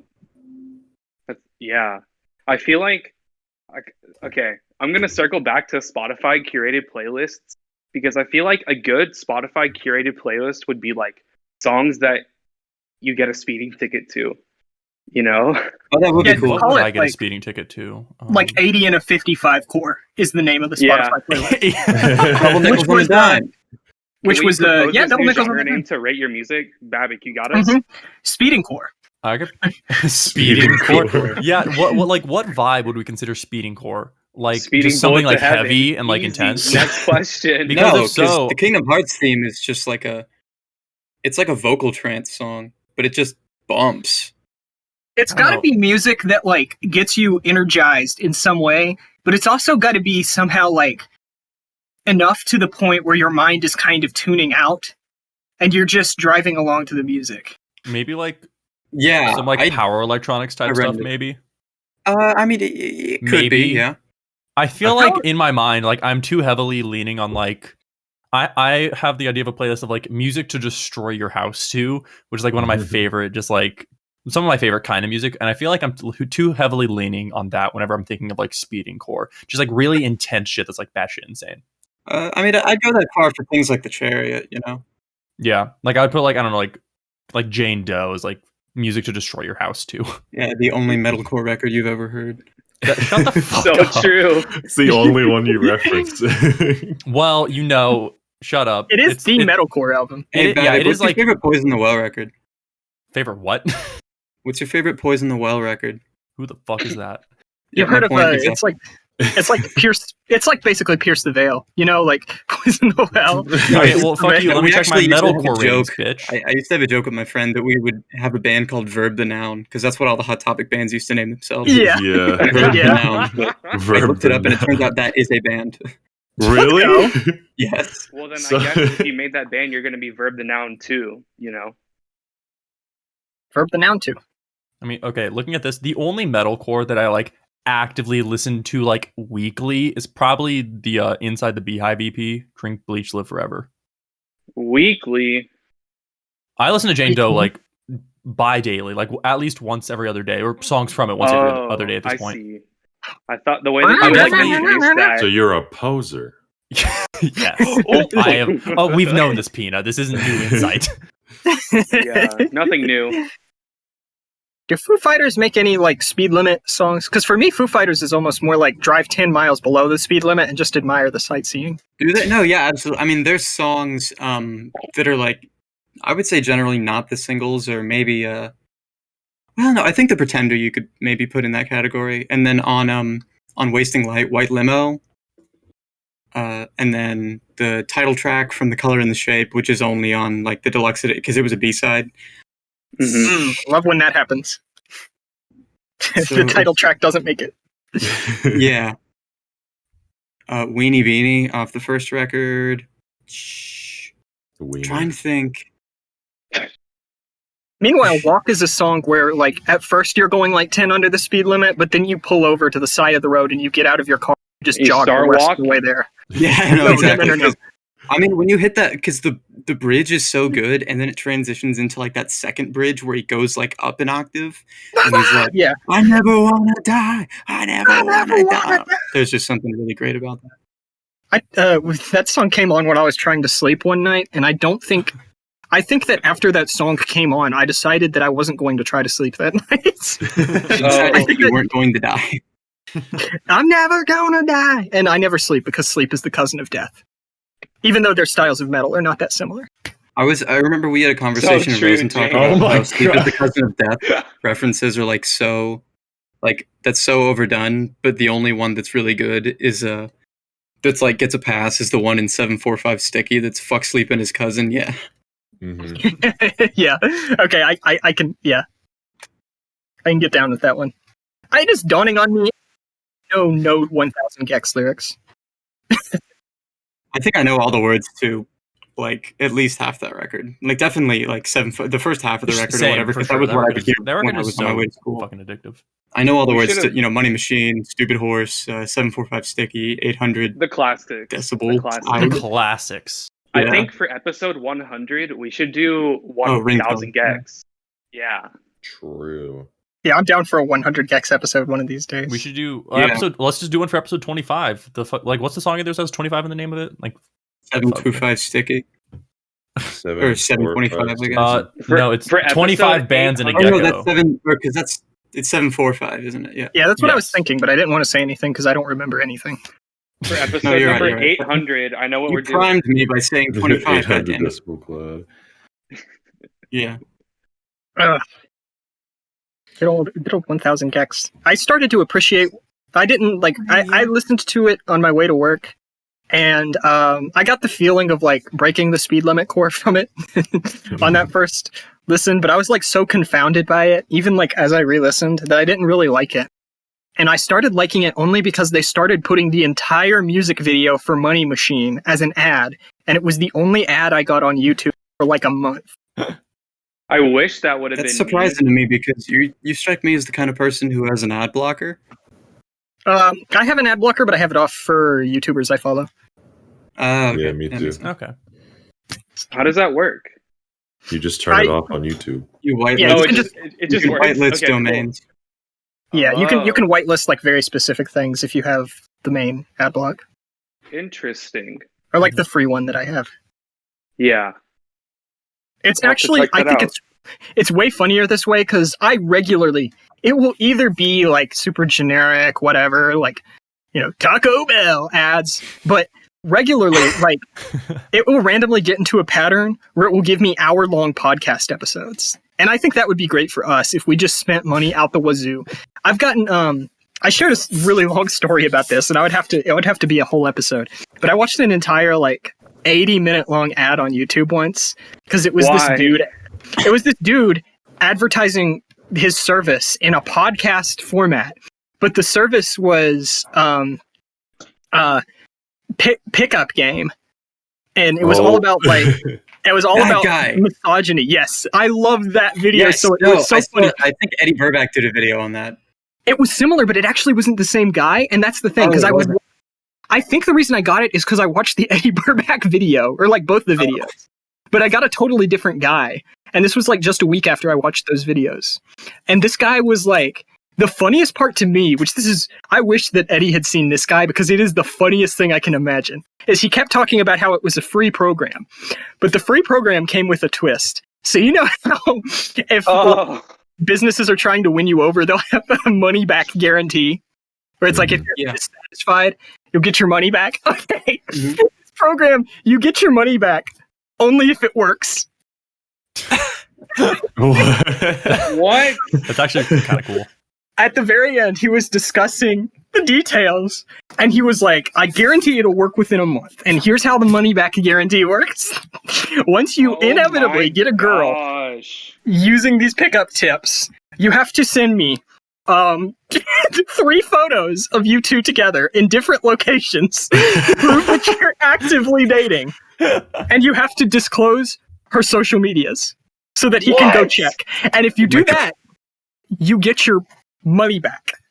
That is But- so Fuck. unbelievably. I don't know It's what so adjectives raw. I can use to describe that. That is amazing. I love that. It's so raw. It's so good. And the whole thing was just, misogynistic and completely nonsensical stuff about how, like, what women really look for is, like, if in your inner brain you're, like, thinking about Jurassic Park the whole time and you treat them like the Stegosauri. And you gotta, like... What? Because if you're a beta male, you're thinking of them more like a T-Rex. But once you enter alpha male that makes so much territory, more sense now. Thank you. Yeah, that cleared it up. Once you enter alpha territory, they're like herbivorous, like they just want to. They're not out there to eat you. They're just there to munch on some they leaves. know they're alpha. I wish I was alpha like them. I guess I'll just have to be a sigma. Sigma male. Sigma male. Wait, do we want to talk about the lyrics this episode? Yeah, I was about to say. Okay. Okay. I want to tell one more quick story related to the song, and then we'll get into the lyrics. Okay. So this sort of goes back to Guitar Hero, but actually, like Guitar Hero 3, which had it had the Sonic Youth song "Cool Thing" on it, and I thought when I was like, because I was playing that game when it was new, so I was in like 3rd or 4th grade. I remember telling my mom, because obviously we're in the car listening to Color in the Shape, as we always are. And I was like, this sounds a lot like Cool Thing by Sonic Youth. She was like, who's that? Or like, what's that? I've never heard that song. And I was like, I don't know. It just, sounds, I think the riff is really similar. And that was like the end of it for that. I don't think she ever investigated it. And I just kind of always had it in the back of my head until today. I was on the phone with her. And I mentioned, I was like, we're going to go record an episode for Everlong. So, be excited for that. And she was like, oh, I found this video recently where Dave talked about like how he came up with the song. I should send it to you. And so I watched it. And he said that when he came up with the song, he was just sitting there kind of strumming his guitar with like his fingers in random positions. And he played a chord and he was like, oh, that sounds kind of like Sonic Youth. And I was like, Mom, do you remember me saying that? Like 15 years ago? Whoa. Do you remember, Mom? And she was like, no. So I finally just like texted her the song and I was like, listen to like, this is the, and he said that he actually went to Thurston Moore and Kim Gordon and said like, he like played the song for them, the little demo he recorded. And he was like, this is like, I can like use this, right? Like, this isn't like ripping you off. And they were like, this is a demo? This should like be on the album. And that's the version that's on the record.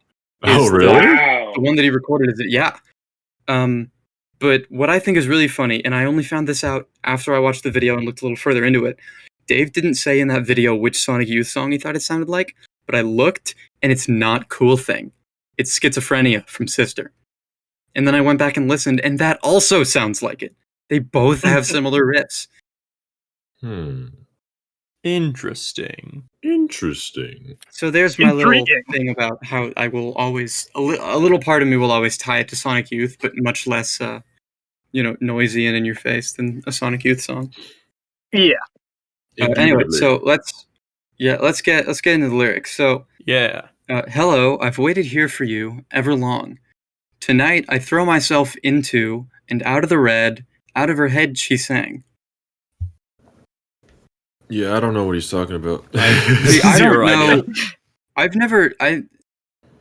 I'm just looking at this Genius annotation that says it's a possible reference to you or to Neil Young's Winter Long, where he says, "I've waited for you winter long." Or are you on the Genius page? I saw that Yeah. earlier today. Yeah, I'm looking at that. The narrator has been waiting a long time for this girl, not necessarily a long time in a literal sense, but it feels a long time. Okay. AJJ's distance. Yes, I get it. But it's, so we know that the context surrounding this is that he had just gotten out of a really long relationship, and then he started dating somebody new that he had just fallen in love with, who, he was, that initial, like, the honeymoon phase of a relationship where just they're Matt's perfect and infatuation. everything is, yes, that is this song. Especially, like, kind of, and that's what this, Tonight I throw myself into and out of the red is just, you're kind of. So I've always perceived the Genius Annotation says a little different here, but I've always just perceived that as like, going. He's going out of one extreme situation into another, which is like falling out of a horrible breakup and into a complete infatuation. Yeah, the first part, at least to me, I've always just kind of seen as more like a, cosmic. Like I've been waiting for someone who makes me feel this way for my whole life.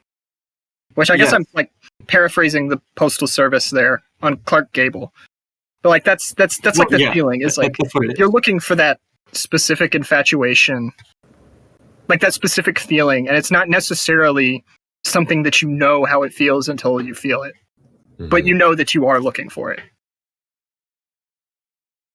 That's how the first little part makes me feel, anyway. And I had never like thought about the into and out of the red, but that makes a lot of sense if it's about like out of one intense situation and into another. Yeah. So, come down and waste away with me, down with me, slow how you wanted it to be. I'm over my head and out of her head she sang. The come down and waste away with me is this one I did know from a while ago, or at least kind of in the general sense from context clues and things I had heard in interviews.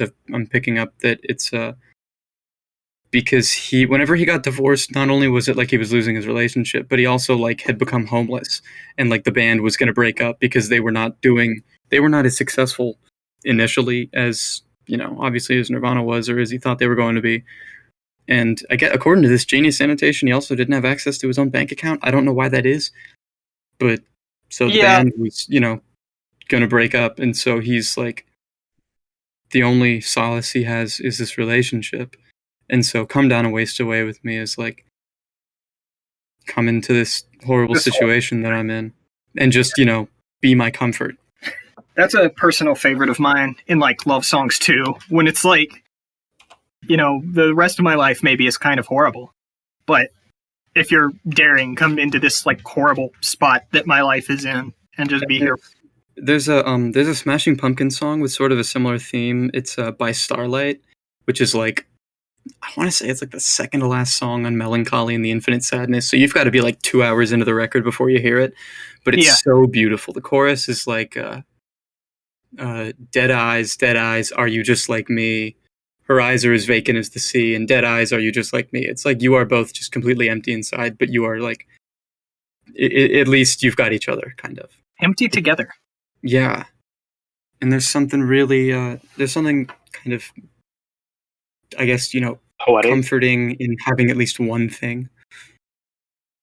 Yeah. I feel that. Or having somebody who feels your pain. Yeah. And honestly, I mean, we're getting kind of really deep into this, but I don't think it's really deep at all to be, applying it here. Like, we've made kind of joking references to how Ocean Avenue might really be about, like, running away with somebody because your parents didn't approve of you being gay. But, like, I mean, everything I'm saying about this is, like, completely legitimate. I totally believe all this about the song. Yeah, and I think it can, like, even good, pop songs where it's, like, super applicable to everyone can still be deep in their own way. Yeah. Mm-hmm. There are universal human experiences that are hard to quantify. Yeah. Yeah, or, like, moreover, you can also, like, ascribe your own meaning to the lyrics that you hear.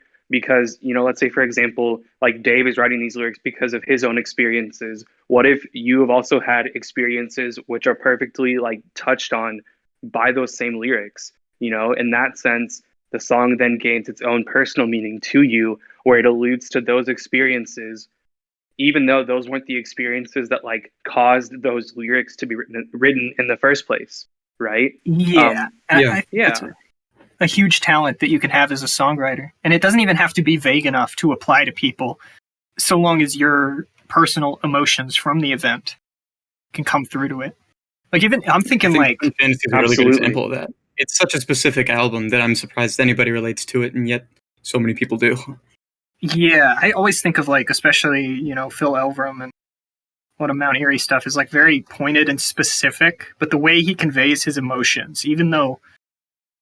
especially like A Crow Looked at Me. Mm-hmm. I haven't gone through that. Not huge amount of people statistically have gone through that. That's like a huge case where I just feel like he lays his emotions so bare in a way that you can relate to them without having experienced anything close to them. Yeah, and it's unabashed as well. You know, that's just his songwriting style. You know? Yeah. So I think that's like a huge talent that Dave Grohl, and even extending it to Nirvana, I think Kurt Cobain had like obviously like a huge, even when he was writing from a personal place, he was writing stuff that everybody could kind of see themselves in. Yeah. Yeah. Because I feel like a lot of like the art of writing a good universal song is like kind of underappreciated. Because like it's, I mean, you obviously admire it when it happens, but there are just so many songs like I mean, AJR is a good example where they just write about such broad and like human themes that like, yeah, we can all relate to it, but like that doesn't mean it's necessarily compelling. Like, yeah, I drink water too, AJR, but like that doesn't mean I get I like, write a haircuts and fucking lose song all of about my it. hair. Yeah. Yeah. I'm But just it's thinking of like the most generic things you could write would be like, sometimes I'm happy, sometimes I'm sad, Yeah, So but true. sometimes so I'm relatable. laughing, sometimes I'm mad. And it's like, yeah, It goes I relate though. to Like, that.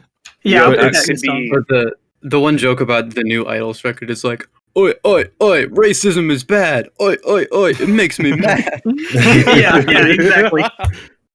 Like when you're writing it from such a perspective of when you're getting this feeling that it's less about them writing from a personal place and trying to connect to other people, and it's more like they're writing from a place of trying to appeal to as many people as possible, and like maybe the their lowest personal common denominator, you know? yeah. Yeah, like they're just like, if it just feels like an artist is trying to write a song in a way where it's so broad that it erases their own experiences, or it erases any kind of personal emotion to just be something where, you know, it's like when you see those tests people take on Facebook, and it's like it's supposed to be like those, you know, magic psychic reading tests or whatever. Mm-hmm. But regardless of what the thing actually is, it's always so broad that it will apply to you no matter what, because that's how they get people to share it around on Facebook. Yeah. That's just what, like, you know, astrology is in general. It's made to apply to everybody. Yeah. Yeah, Also, it's just like, one other thing. Didn't AJR also do that thing like when Jen was making the Idols joke of like, haha, racism bad or whatever? They had a line where it's like, hey, if you're racist, don't come to our show. It's like, wow, that's so I aggressive. at least kind of admire that line, because they're not saying racism is bad. They're saying racists are bad. I know it's the same thing, but they are saying like, I mean, don't there's nuance. support to brownie it. points for not even like half of a brownie point for saying fuck racist, I guess. The bare A minimum. quarter of a brownie Yeah. point, or like It's a not third. quite the same sting as Nazi punks fuck off. Yeah, I one of the best songs ever. I feel like the way you can like tell if I mean, obviously you're going to be able to tell if something is like just kind of shit universal is like if you're listening to it and you're like, wow, this is like super empty. But I feel like a way you can look at it and really tell is like songs that are about universal themes but are still relatable and are still compelling. They have an element of like the person's feelings about the situation rather than just being this situation is a thing that exists. Yeah, that's I think one of the best ways of succinctly putting it. Yeah, I agree. Is because situations aren't necessarily universal, but emotions can be, Mm-hmm. and they can apply to a lot of different places. Yeah. Anyway, let me get on with the lyrics. Mhm. So, and I wonder when I sing along with you, if everything could ever feel this real forever, if anything could ever be this good again, the only thing I'll ever ask of you, you gotta promise not to stop when I say when, she sang. Now I fucking love that chorus so much. Me too. It's so pretty. I mean, you can say whatever you want about Dave, you know, later or whatever, but I just think that he really nailed it with that one. The one thing that I for when I sing along with you is just, and I'm just going to read this off the Genius annotation here, but this is something I had also known from just being a fan of Foo Fighters before, is that it's, he says, it's about a girl that I'd fallen in love with, and it was about being connected to someone so much that not only do you connect with them physically and spiritually, but when you sing along with them, you're harmonizing perfectly. And so you're being, you're just in like this perfect, you're on the same wavelength. So that's sort of how I feel. Genius has a different interpretation for the last part of the chorus, where it's, you gotta promise not to stop when I say when she sang. But I think of it as, like, so this chorus is, if everything could ever feel this real forever. And it's all if this and if that. It's like, it's never, this is good, because he is just getting out of a divorce, so he knows that these things end, and he's being sort of cautious, but he's reveling in the moment anyway. Mhm. But the only thing I'll ever ask of you is that, please don't stop, or please don't leave me when I refer to these moments in the past tense. That's how I have always perceived it, is that when he sang is looking back on the, the honeymoon phase of the relationship and idealizing it. Don't, what he's saying is like, I'll tough it out through once that fades off, if you will. And that's the only thing I'll ever ask of you. Yeah, I think he definitely very deliberately plays into the honeymoon phase, because I've always read it as the hypotheticals are there to be like, you already know it will never feel this real or feel this good the whole time. I think that's kind of what he's trying to expose there. But like, once this emotion passes, will, don't just think that it's because it was never meant to be, or that these moments were fake, etc. Yeah. Mhm. Yeah. And that's kind of why I think it's this is such a great song for being applicable to it's like it's simultaneously a great love song and a great breakup song. Yeah. How many songs can you name that do the same thing? Not Walk by many. Foo Fighters. in its own weird way, because that's the song I was listening to a whole bunch. It's Walk by What Foo song? Fighters. Oh, Walk? Walk by Foo, yeah. Walk I It also Like I think- Talk It. Or I also whatever. think it by Virgo featuring Drake. Fucking Yeah, exactly. It captures kind of a similar emotion for me, but more like, I lean towards it more as like a breakup type of thing. Just that feeling of like being defeated and having to relearn everything, but also kind of reveling in that.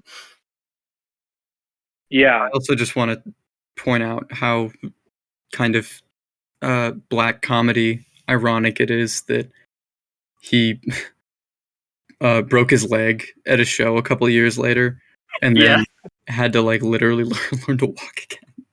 Yeah. Oh my Whoa. gosh. Cue the My Leg sound effect from SpongeBob. My leg. My leg. That's like the most metal thing Dave Grohl has ever done, because he broke his leg, and then the band just kept playing without him for a He while. kept touring because he had a throne made of guitars. Yeah, and he That's so came back. great. He came back and finished the concert. Nice. Yeah. But yeah, I saw them on one of the Broken Leg tour dates, and Really? and so yeah, he was just like sitting in his throne, which was just being super Dave. badass. Yeah. So anyway, yeah. Anybody else want to make remarks on the chorus? I had something. I'm trying to remember what it was. So if you had something, Kelvin, then go ahead. I had something for once we were done with the entire lyrics, and it's a question about broadly about Dave. So you can go ahead and go first. Okay. Yeah, I was trying to think of songs that are both like equally applicable to breakups and new relationships, and like they work as well in those two same fields. But it's like, it's not an easy thing to do, even if it's accidental. Like that's just such a special thing to capture. Because if I mean, you can think about it in a way where like the end of the honeymoon phase is kind of the end of like a type of relationship, because like now after the honeymoon phase has ended, you gotta get used to all of the things that you didn't notice about the person before that you don't particularly care for, or that annoy you or whatever. So in a way, it kind of inherently already worked as a breakup song, because it's thinking about the end of the honeymoon phase, as we were saying. And I'm running out of words because my brain's not working anymore. Me when I grow tired after a long day of saying words. Me when I've been recording a podcast and talking for how long has it been? How long is this 210. episode? I think 210 is the raw cut. But good lord, yeah, because we Why started can't you just go to when did Craig join? 2 hours and 12 minutes ago. Yeah, Jesus. Nice. So, yeah. Luckily, the second verse is the only part of the song that we still have to cover that isn't just repeated. So, Sweet. So breathe out so I can breathe you in and hold you in. And now I know you've always been. Shut up. What? I'm sorry. Peanut just said "vor" when you were reading the lyrics. Oh, I didn't even hear that. I was telling him to shut the fuck up. I knew it. I knew we couldn't make this wholesome and just like a moment of bearing our hearts about this very personal song. You had to bring it in. Peanut had to ruin You ruined it. Hey, it's the comedic relief. But continue. I was going to say something about that line about my own relationship, but now I'm not going to because you said that.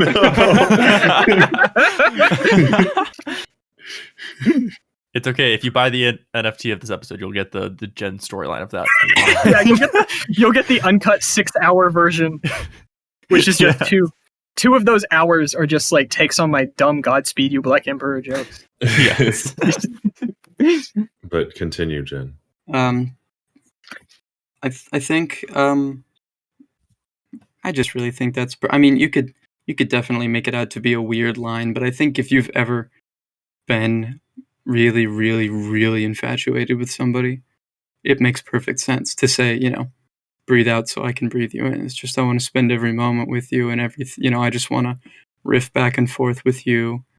And I mean, I thought like every time I'm like falling asleep next to Elliot and like I'm still awake and they're like sleeping and just like snoring in my face or whatever, I always think about that line, because that's kind of what if you're facing each other about to fall asleep, that's what that is. Yeah. I also see it a lot like I love Elliot so much. Oh, that's really sweet, Jen. Yeah, let's dedicate. Wait, does Elliot listen to the podcast? Probably, yeah. Hi, Elliot. They should. What's cracking? Hello. They're like What's up, downstairs Elliot? right now, so that This episode is dedicated to Elliot. Yeah, that's what I was gonna say. Yeah. Let's dedicate. Yeah. I had to, Jen, would you like to dedicate this episode to Elliot? I will dedicate this episode to Elliot, but I've already dedicated my life to Elliot. Oh my god. Well, this episode is a part of your life, so you are technically dedicating this episode as well. That was the point. I don't want to try to get pedantic about it. That was smooth. That was the smoothest thing I've heard. Smoothest thing I've heard in 2021. Oh, I don't even want to say what I was. 2020, Yeah. 2021, more like 2020 with a 2 in brackets next to it. True. Uh-huh. Well, I was going to say I didn't even want to use that line someday. Holy shit. I was going to say I didn't even want to ruin that moment, but then I misspoke, as I want to do, and then we all made fun of me. So I guess the moment is past now. For me, like the breathe out so I can breathe you in is also like when I think of breathing out, I also think of like kind of letting go of past baggage and stuff to kind of make way for the in the moment. Like with the outward breath being the unloading of that baggage, you mean? Yeah, and then the breathe in is like the mingling of the two lives, I suppose. Like the, fully immersing into each other's being, in a sense. So the Yeah. breathing out is like, like it's just for this moment at least. It can be just us. It doesn't have to be, everything else that's maybe scarred you or traumatized you in relationships before or in life before in general. Mhm. Okay. I agree with that. Yeah. Interesting. That is how I've always particularly interpreted that. Yeah. I like that interpretation. It's good. And then like hold you in, I also just see as like holding your breath. If I continue that comparison, just trying to hang on to that moment as long as possible and not let anything else come in and For sure. Mhm. spoil it. All right. Any other comments on that verse from anyone I else? mean, my interpretation of it, before I had any kind of serious relationship or any kind of infatuation like that, I did think about it like in the literal sense. I was like, that's fucking weird. And then I got in a relationship where like I did kind of like feel that just I just like that. I don't know, that wanting to be like completely intertwined with this person. And my point was basically the same as Jen's, and then she put it way better than I ever could have. So I mean, Jen is naturally a very eloquent person, I feel like that's like baseline, right? I'd agree. But I do get what you mean. yeah, Jen do be spitting out smart person words though. It's not on purpose, I swear. I'm not trying to sound like the Rick and Morty copy pasta. It just kind of happens. for sure. it's not that at all. It's not that. No, at it's all. not eloquent to like, It's That's not a bad eloquent to thing. say you're eloquent. Yeah, my friend. Wait. I saw a couple friends yesterday, and one of them, I was like, he listened to the Weezer Cruise episode, or at least part of it, and I was telling him about like the members and everyone, and he was like, "Oh yeah, Jen is like very well spoken and like knows what she's talking about," and I was like, "Yep, true." True. If you're listening to this, hit me up. My phone number is Dawson. Cut this out. Dawson put in a On bleep Discord effect right there. At Decay to Death, 7968 on Twitter, at Decay to Death, on Instagram at Decay to Death. You can find me on my website, decaytodeath.com. You can find me on my OnlyFans, Decay to Death. .com. You can find me on my LinkedIn, Jen Decay to Death. Is that your LinkedIn? I don't have a LinkedIn. I don't have an OnlyFans either. I don't know why you're questioning me now. I don't know. That's the second time you've made that joke in this episode. Wait, I honestly don't remember the first one. Oh wait, no. Oh yeah, that was last week. last I'm time. sorry. Yeah, I was gonna say I don't remember that today. I was okay. Man. I was editing. You were that- editing this week, weren't you? Yeah, I was Oh, editing that that makes episode more before we sense. started the recording. Mhm. See, this is what we call a callback. Our longtime fans will appreciate it. Oh, thank you for reminding me, Ted. It's I just want for, to you know, our only I just want to fans. give a massive thank you to NordVPN for not sponsoring this podcast. Let's go. For a Yes. second, I thought that was also this episode. My brain is deteriorating at a rapid rate. Peanut has It's no okay. concept of It's time okay. anymore. Awesome longtime singular fans- brain cell on its I last don't know leg. what's happening, bro. Longtime fans will understand. Longtime fans will lo- understand the NordVPN lore. Yeah, longtime fans of 1 week, in every sense of the word, longtime fans of 1 week will understand. Mhm. Oh my god. Yes. That was good. I'll give you that one. Okay, I'll take it. I'll take that one. You don't get a Snaps boo for from Jane. us. I wasn't Not expecting good. to come up. I wasn't expecting to come up on stage and accept my award, so I kind of dressed a little casually. But I'll take it. I don't have a Alright, speech now- prepared. Now, fuck you. And now I'm just waiting for her to go into like a full 2-minute speech or something like that. It's like, I'd like to thank She's you. like, I don't have a Don't speech en- prepared, but Don't and then talk for encourage 2 minutes. her. You know me. Yeah. The Academy Award for ridiculous melodrama goes to me. True. The Academy Award. So get for- on up there and give us a speech. I actually, I don't even know if this like belongs in the episode or whatever, but I was thinking of like other songs that I feel like could be applicable to current relationships as well as breakups. And it's not the exact same, but I've been listening to The Other Side by the Dismemberment Plan a lot lately. And that's a song that kind of hits me in the same way. Yeah. Would It's you just got to like, say why? yeah, it's just got like all these lines that are like very personal. It's different because it's not from that honeymoon period perspective. It's like more of like a long-term relationship, and it's almost like a confession, because there are parts that are like, there are times when a warm look from a strange face will make me forget my name. And it's like there's all these contrasts. Like there are years that'll fly like wind through a floodplain, and there are weeks that'll crawl like a slug across a hot road. Mm-hmm. And then like there are days when it feels like you've got my number figured out, and then there are days when I feel like I've never known you very well. Mm-hmm. And to me, that's like yeah.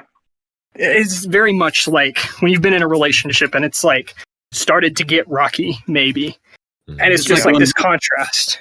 Yeah, it's like 1 week. But it's like just the contrast between, you know, like the highs and the lows.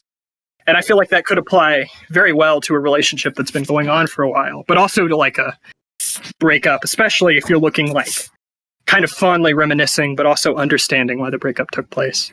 Right. And it's like the platform of the juxtaposition, you know? Yeah. And that's a big part of it too, because there's all those parts that are just, you know, almost like a really gleeful look, but to me it feels like wistful, nostalgic, looking back at the high points, and then it's like, you know, there are the current moments that are just maybe not as good, maybe not as glamorous. Starkly less high points, you know, like the contrast, you know? Yeah. Yeah. I think that's maybe my favorite song by the Dismemberment Plan. I relate to that song very heavily. It's a very based pick. Thank you. Yeah. Based, but you know. Very true. I did want to circle back to Dave for a second. And I guess we were done talking about the lyrical content from top to bottom, right? Yeah, go ahead. And my question is, you know, it's broadly about Dave. Would you say that this is the best song that Dave Grohl has ever written? Written or like performed on? I don't know. Up to interpretation, I guess. I don't know what performed on. No. I mean, I would probably go with something from In Utero. Mm-hmm. I don't know. I guess my favorite changes from In Utero all the time, but I'd maybe say like, you know, Serve the Servant, Scentless Apprentice, or Radio Friendly Unit Shifter. Holy shit, the drums on Radio Friendly Unit Shifter are so good. But let's stick with Written By, because like this is Written By? very personally about maybe. Dave. Okay, in that case, yeah, I guess I will update my question to like, among the songs that Dave has written, is this your favorite from that list? No. Whoa. I'm putting it up there as like maybe the best just for like universal appeal, but my favorite Foo Fighters song is it's not Everlong, and that's a really tough pick. I don't know. Somebody else go first. Let me think about it. Sorry to put you on the my spot. My favorite Foo Fighter song is Everlong, because it's the only one I've listened to. My favorite Foo Fighters song is Everlong, because I've not heard very many other Foo Fighters Let's go, Peanut! songs. Bass! Let's go! Yeah, let's go! I'm going to just say ditto and leave it at that. If I'm just going off of personal taste, this is probably an obvious answer based on how I've been talking, but probably Walk for me. I listen to Walk like a lot. Especially like historically, I listen to Walk a lot. That song resonates a lot with me. And I also think like this song, Everlong, appeals to me mostly on a lyrical perspective. And I do think it's like very well written. But when I think of like songs where it's both lyrically and songwriting wise, like kind of blowing my mind, Walk is chief among that list. Yeah. I already made the Walk It, Talk It by Migos joke, so I won't make that joke again. But like, I really can appreciate when songs have the substance to allow you to give it your own meaning.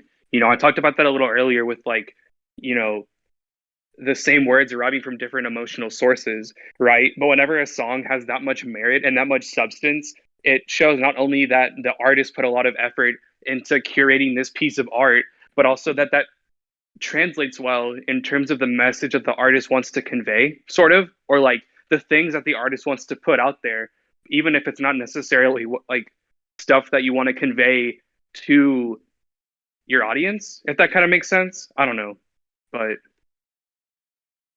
Yeah, But yeah. I can understand that. Yeah. Hopefully that made sense. I don't know. I guess now that I've thought a little harder about it, picking a favorite is just kind of too difficult for me. So I'd have to say like I've got like a favorite from every album, maybe. But at least like one that comes to mind as like being a favorite that like probably nobody else ever thinks of is I really love Exhausted off the first record. There's like 2 or 3 songs on the first album that qualify as like really noisy shoegaze. Sort of like, I mean, not like, you know, the same wall of sound as My Bloody Valentine, but the same sort of noise driven shoegazy kind of effect. Sure. So Exhausted, like Ecstatic from that record, and then like I really think Tired of You and Lonely As You off of One by One should get more love, because those would probably be at least in like a top 10 list. Anything else would be like a really obvious pick, but if I'm highlighting the ones that I think need more love, it's those. And then like Friend of a Friend, which is on the acoustic disc of In Your Honor, but was like originally just a Dave Grohl solo. I didn't even think of like the Dave Grohl solo recordings, motherfuck. Because like the solo demo from like when he was still in Nirvana, and he recorded a demo, and like one of those songs ended up being a Nirvana song. And that was Marigold. But Friend of a Friend was on that also. And then there's other songs on that I just really love. Like, I guess, like, Petrol CB would be probably my favorite of those. It's just such a cool recording. I would definitely recommend listening to the Pocket Watch tape. Yeah. So yeah, my answer is I don't really know, but it's, you know, it's up there. One of them for sure. Yeah, it is a top tier if we're doing by that a ranking.